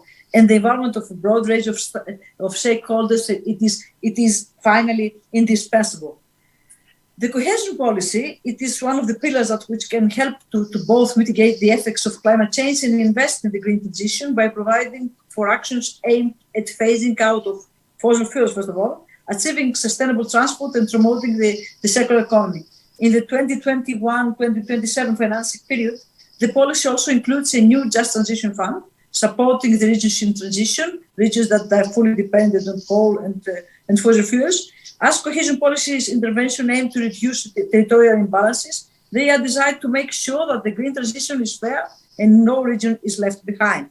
So let's go to the third slide for giving you some figures. For the MFF budgetary period, the EU has set the target of spending at least 30%, as I have already mentioned, EU budget and the next generation EU instrument. It is the well-known, all of it is the Recovery and Resilience Facility on climate-related actions. As contribute to this overall target and in line with the provisions that we have on cohesion policies and on cohesion policy regulation, 30% of the European Regional Development Fund and 37% of the cohesion fund will be earmarked for the attainments of the EU climate objectives.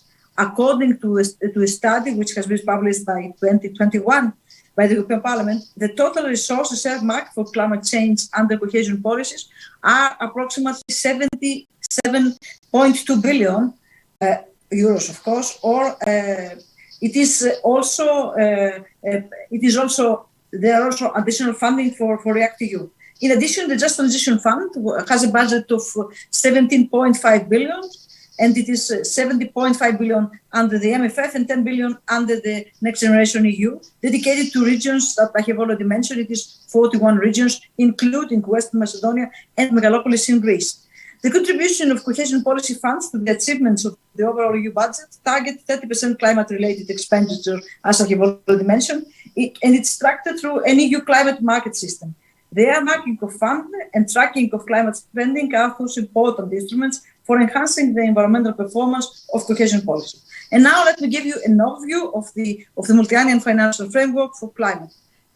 If we can go to the next slide, it will be important because you can see it is the Social Climate Fund, but I think that before this there is a small table with some details. But if it's not included in the presentation, let me give you some information concerning the funds that we are using in order to proceed with this kind of transformation of our economy and society.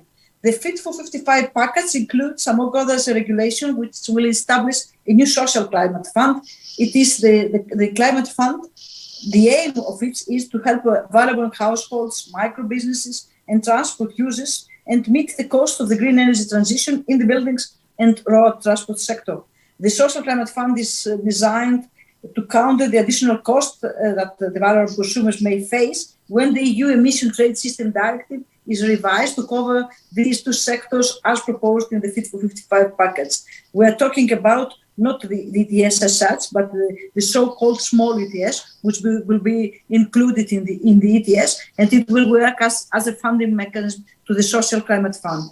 The Social Climate Fund aims to provide over 72 billion in EU funding over the period of 2025-2032 period, to be paid for mainly by ETS credits, like I've already said, in the buildings and also in the road transport sector. The social climate funds will need to be matched by equivalent social climate funding from member states, which must prepare social climate plans.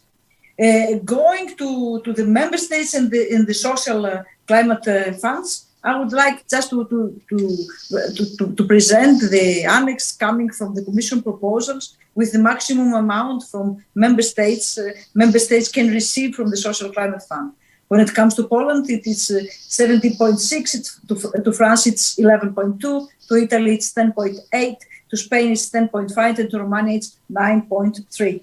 Let me conclude with some kind of political issues regarding the triple crisis that we face. Of course, we know all that we are facing the climate crisis, and also we are facing the pandemic and the consequences of the pandemic. But we're also now facing the crisis that it is as a consequences of the Russian invasion in Ukraine, and we have to speed up our efforts in order to minimize our dependency on fossil fuels, and particularly on Russian oil and Russian gas. In this regard, I would like to focus on the energy transition, saying that energy transition requires brave pace into the future, and the prior experience can work for us in order to proceed with speeding up the efforts for energy transition.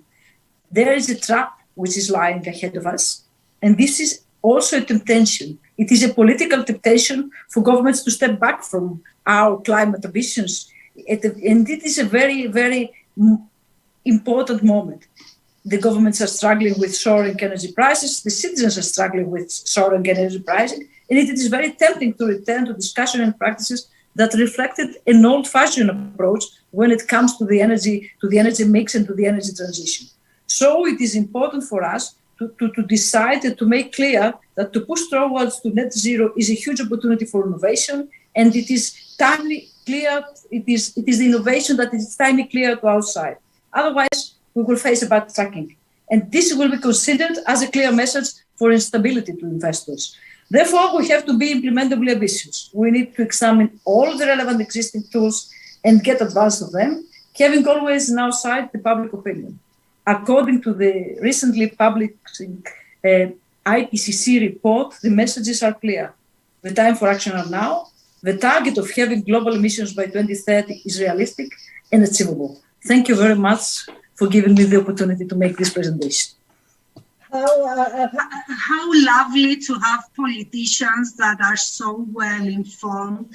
It's the only way that we can really mobilize this transition. And indeed, this is a crucial time, a time where we need to decide whether we are going towards the right way of sustainability and facing this crisis with increased investments in renewables and other sustainable energy investments. Thank you very much, Ms. Spiraki.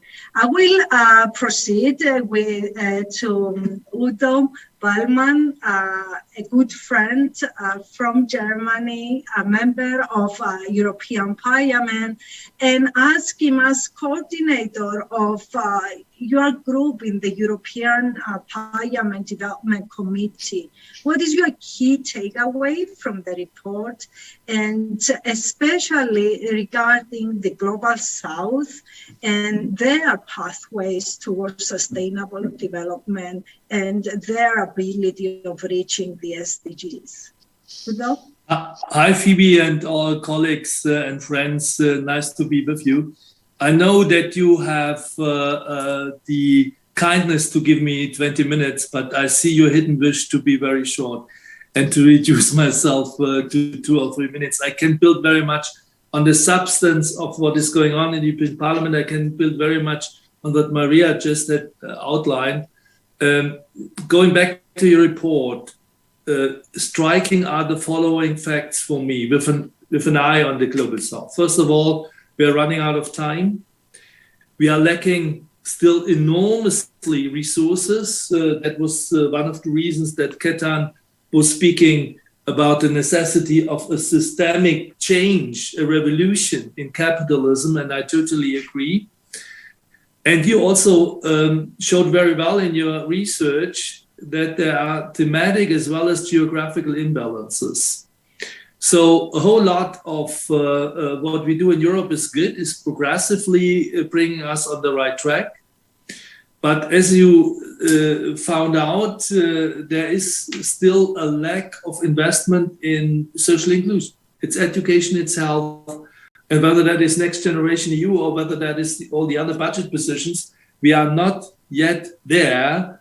What Theodoros rightly asked for is to go from a green budgeting methodology to an SDG budgeting methodology. I regard that to be very necessary. And here we have to be more determined also to use our instruments. Next Generation EU is an instrument that is under the influence of the European Commission. You can act out guidance. We have a semester structure that can bring guidance into the game. That has to be fully used also by the European Parliament and by all players in the European institutions. But you addressed myself as the coordinator of the Development Committee for Socialists and Democrats. And here we have to see this enormous gap geographically. If we look at this planet, we saw all the backlashes of COVID-19. We saw poverty structures, endemic poverty structures. We saw that the most investment that we spend also by financial investors is going to the global north and not to the global south. And what is not yet mentioned to the full in our conversation is this impact on this incredible disaster that we are seeing in Ukraine.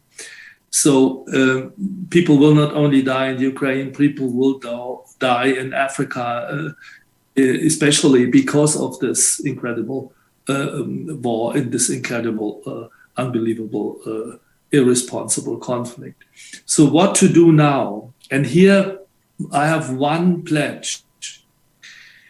All the old voices that would like to turn the wheel to the past are already back to the scene. That is in energy. Okay, we need a certain time of transmission. I understand. But if you see in the phase after this war in the Ukraine that the worldwide energy flows are being recombined, that is an enormous redistribution of wealth. It's not the question whether we substitute the fossil energy from the one area with the other area. But the real question is, this is the hour of the global south. How can we organize a process in which the countries, in which the people of the global south can really organize progress in their terms of sustainability, because they lack finances, they have to fight poverty, they have to fight hunger. And if you look what the northern chemical industry is doing now, they are going to build the electrolyzers to produce hydrogen in Australia, which is good for Australia. But why don't they go to Nigeria, for instance, and help our folks in the south, in the countries of the south, to make use of their rich energy resources, sustainable energy resources, to help their own infrastructure? That is important in the first place. And then to become a positive economic player in the new system of sustainable economy. This is the major goal that we have to go after. And that is the combination that we are always talking about, the combination between energy and climate revolution and sustainability, empowerment of the people, justice, as Jeffrey called it in the very beginning. This is my main point. Thank you, and all the best for Athens. It's the right place to start the revolution. And we hope you will be visiting us very often. Indeed, Europe can become climate neutral without engaging the rest of the world. The problem cannot be solved. So your work at this development committee is crucial and important, and it should really be understood by each and everybody in Europe. I would like now to proceed to Petros Kokkalis, member of European Parliament, doing important work on GAP, the Common Agriculture Policy, and also a good friend, I may say. Petros, please give us your view on these new developments. Well, Phoebe, thank you for inviting me in this wonderful panel, and congratulations on establishing the new climate hub in Athens, and looking forward to collaborate in all ways possible. Also, please accept my great congratulations for the report, which I had the opportunity to peruse and which you presented. It is a very, very welcome help in our work, because I have to say that in this transition, in the speed and the necessity and the radical content of this transition, we need all the information and all the backup that we can. We are very much stressed to the point where we have to question our capacity to deal with this complexity. Maria and Udo and all the colleagues were all involved in numerous files for the Fit for 55. There are 14 legislative files, and they all have to somehow add up to at least 55% reduction, while keeping the economy running and keeping social cohesion, and if I may say, and within planetary boundaries, and also safeguarding democratic resilience. So we have brought ourselves to the point where we need to go very, very fast. We have ignored the science for too many years, and now we have to go extremely fast. And when you do things so fast, there's always a risk of breaking things and making mistakes. And these mistakes will be extremely extremely costly in terms of the democratic resilience. We saw what happened in France in the past few years. So I'm working now on the Social Climate Fund. And I would just like to stress that this is the only file, this is the only point where we recognize as the European Union that we should not expect the citizens to pay for the transition, that we recognize that we are going to use public money to support the most vulnerable communities, to give them access to clean energy, to clean transportation, to healthy homes. And we're going to do this for the first for the vulnerable people through structural investment. It's very important that there's a provision for social climate plans, which need to come as a result of broad public consultation with local authorities as well. And this is something that has not always happened as transparently and as thoroughly as it should have in the recovery and resilience facilities. So it's very important to build this public acceptance, to build on the public participation. And I would also like to point out that I share very much Udo's point on the need for a radical departure on the financial architecture, both in terms of the of addressing the loss and damage situation that we're going to deal with in Sharm el-Sheikh, in COP27, and also the new global adaptation goal, which is very much something like falling on the SDGs. Now, the SDGs are, we're also working right now on the ENVI and DEVE committee on the implementation and delivery of the Sustainable Development Goals in the EU, on the report that has been discontinued since 2018. And we're focusing on the monitoring, on the governance, and the budgeting, as well as the multilateral cooperation. And this is going to be voted in plenary on the first sitting of June, so that we can be part of the discussions of the high-level political forum in New York in July, and putting forward the leadership of the European Union that everybody agrees is so crucial. So I'm the rapporteur for the ENVI committee. It's a joint effort with the DEVE committee, where the rapporteur is Barry Andrews, who is also the chair of the new MEPS for SDG Alliance in the European Parliament. And we are also working on collaboration with the Sustainable Development Solutions Network Europe to go forward. And your work will be very, very critical in all this work that we are doing here. So thank you very much for the report, and Godspeed to the New Athens Center. Thank you so much, Pedro. And I mean, you always know that any help you need from SDSN Europe, we are 4 co-chairs, 3 co-chairs, and a networks president, and we are fully available to the European Parliament for any scientific support that you might need. Truly, fully available. We have resources, we have people, we have the expertise, and we can respond fast. Thank you so much for being here. Our next speaker is Christy Bartolo, advisor to the Minister of Environment, Energy and Enterprise in Malta.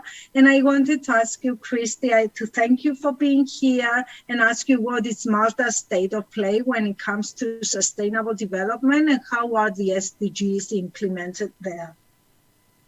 Hi. So first of all, thank you for this invitation, and I apologize on behalf of the Minister who could not be with us today, but I'm very glad that she asked me to replace her in this very important session. So it was for the report you have presented. It has highlighted some very important points, and I'm very glad to have been part of such discussion. So with that. With regards to sustainability, well, during the past year and a half since Minister Dali took on the responsibility for sustainable development in Malta, I must say the primary focus was to truly instill a sustainability transition and focus, both in the workings of government and also on a community level.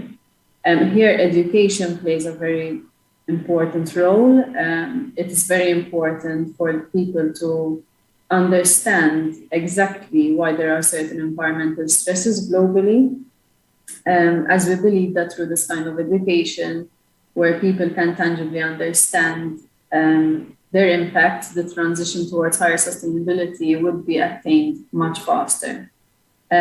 So we will continue to focus our efforts on effective learning and in parallel provide tangible solutions of how the Maltese public in general can be part of this transition.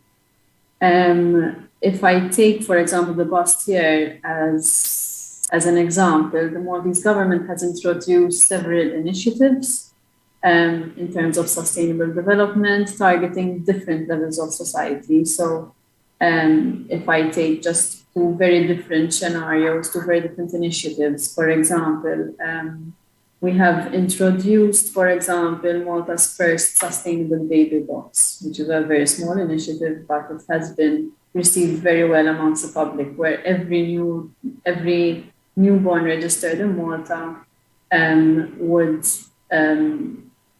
would receive a box including sustainable baby products, where the goal here is to increase awareness and give more visibility to such products on the market. Then there's another initiative which we worked on, which was the launch of Malta's ESG platform, where several companies in Malta are now reporting their ESG credentials, meaning environment, social, and governance, and in turn allowing investors to incorporate these credentials into their investment decision-making. This has been received very well amongst several companies in Malta, and we have seen this take up very well. It is also another form of education, I must say, but in doing so, we are indirectly creating more sustainability awareness even for such large companies and investors, which also signifies potential opportunities. And this is an important point to touch upon, making the opportunities associated with sustainability more visible and more attainable.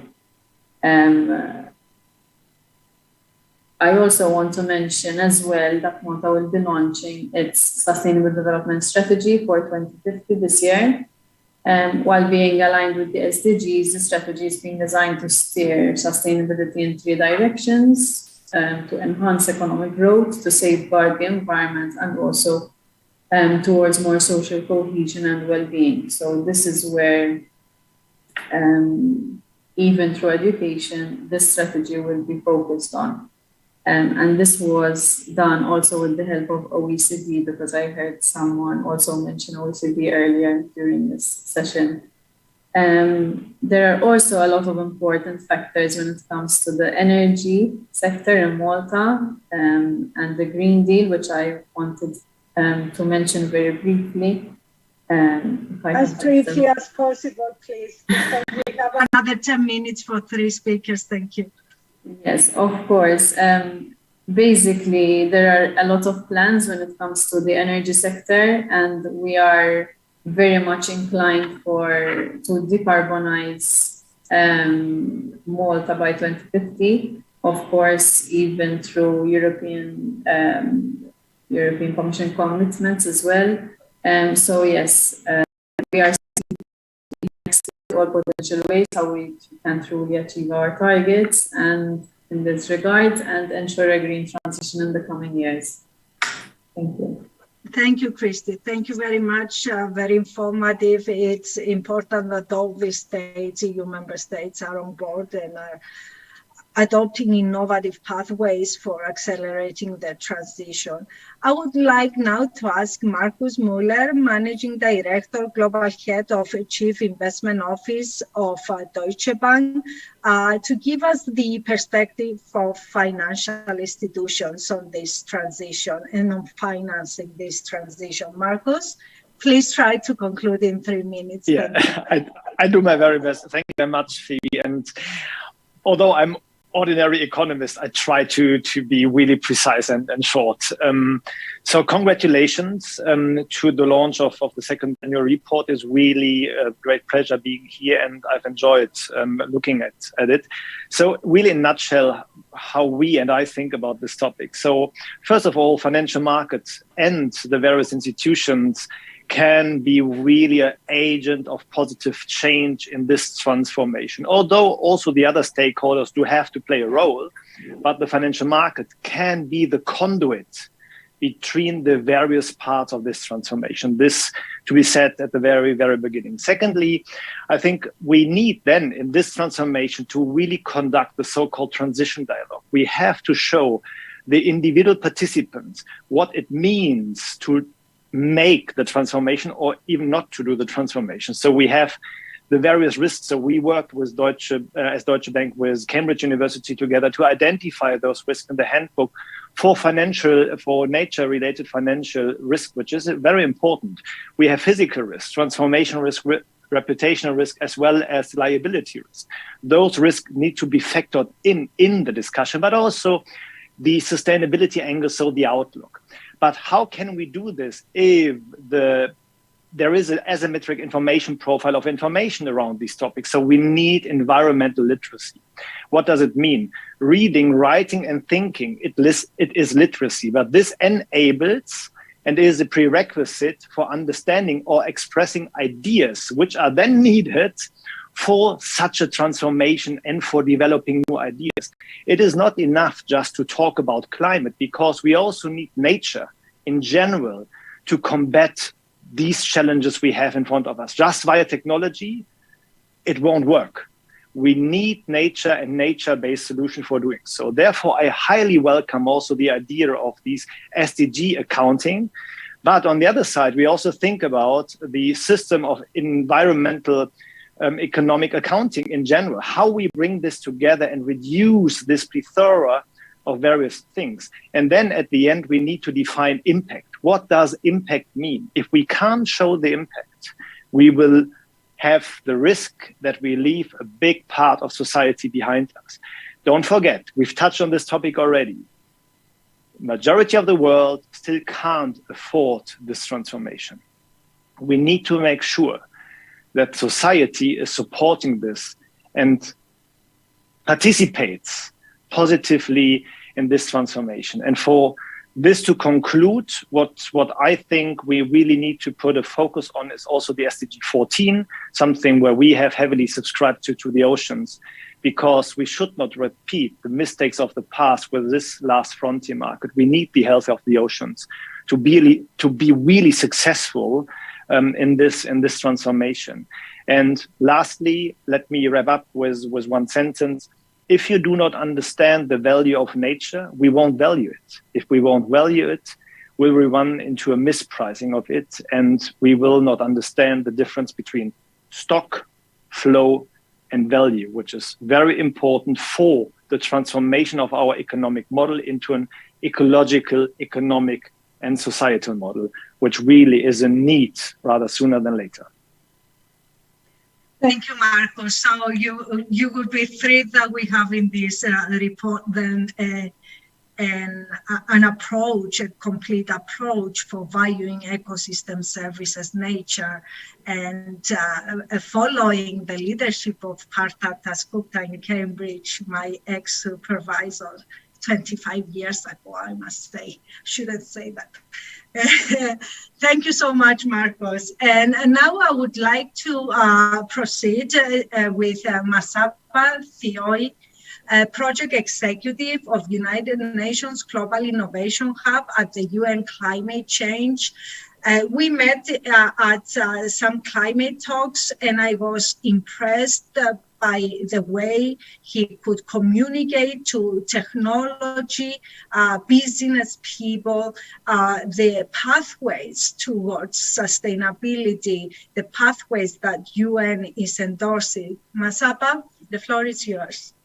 Thank you, Phoebe, and very pleased to be part of this important dialogue. I would like first to congratulate you for the launch of the second report, and also for launching this SDSN Global Climate Hub, which is a very important tool to drive sustainability. So my name is Masamba Choi, leading the UN Climate Change Global Innovation Hub. So first of all, what is it that we wanted to execute, to accomplish with this UN Climate Change Global Innovation Hub? We want to use innovation in a more effective manner to serve climate and sustainability. We felt that there was three elements that were not, let's say, allowing enhanced use of innovation to support climate. The first is the lack of moonshot thinking.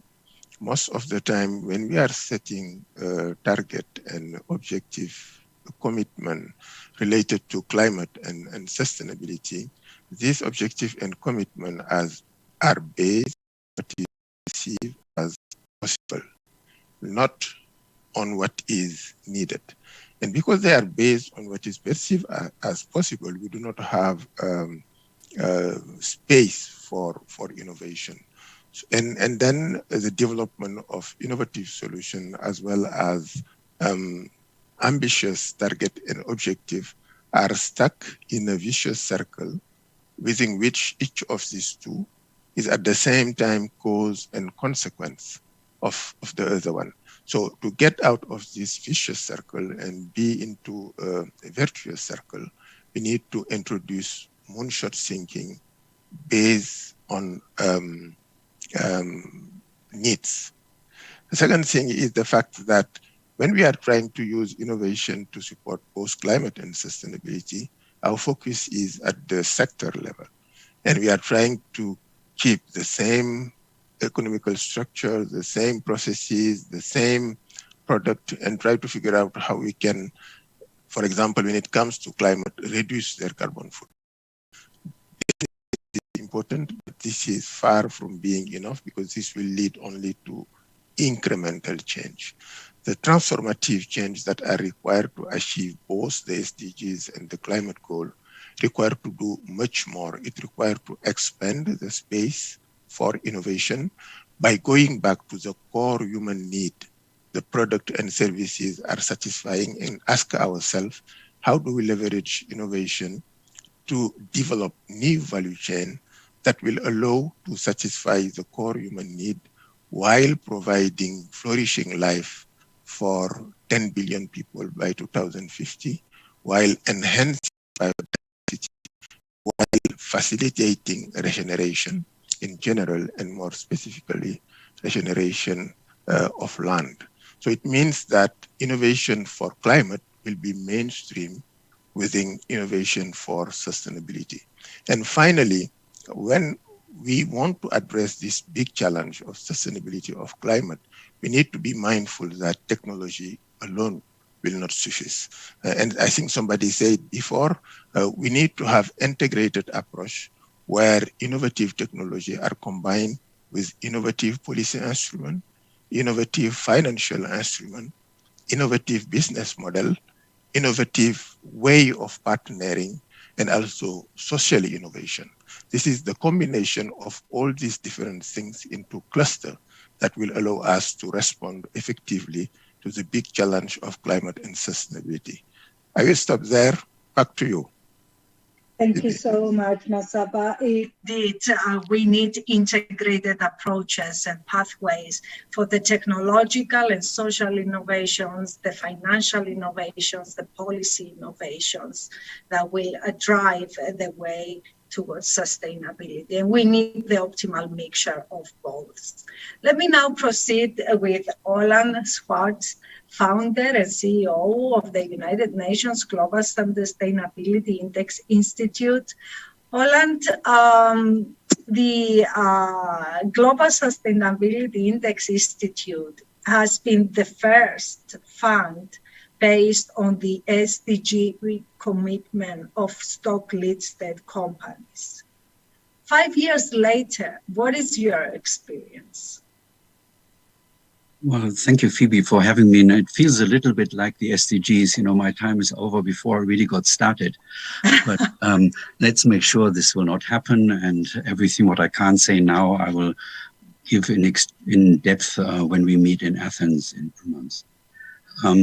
I was asked by the chairman of the German Stock Exchange, Dr. Faber, by other friends from the finance sector, the moment when the SDGs became realistic at the horizon in 2014 to come up with what we call the SCR 500, which means nothing else than the SDG commitment report. And what we did is over the last 5 years, we analyzed how committed are the top 500 stocks around the world towards the SDGs.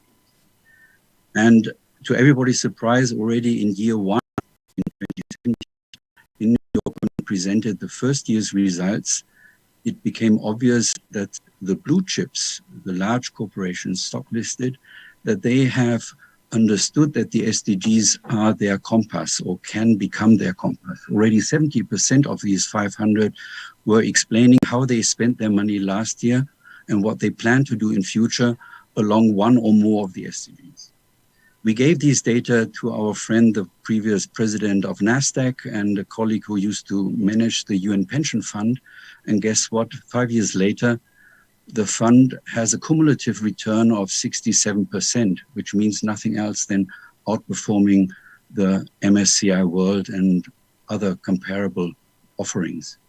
So being invested in the SDGs is not just great for the planet, it's good for business. So the more we use these data, the better.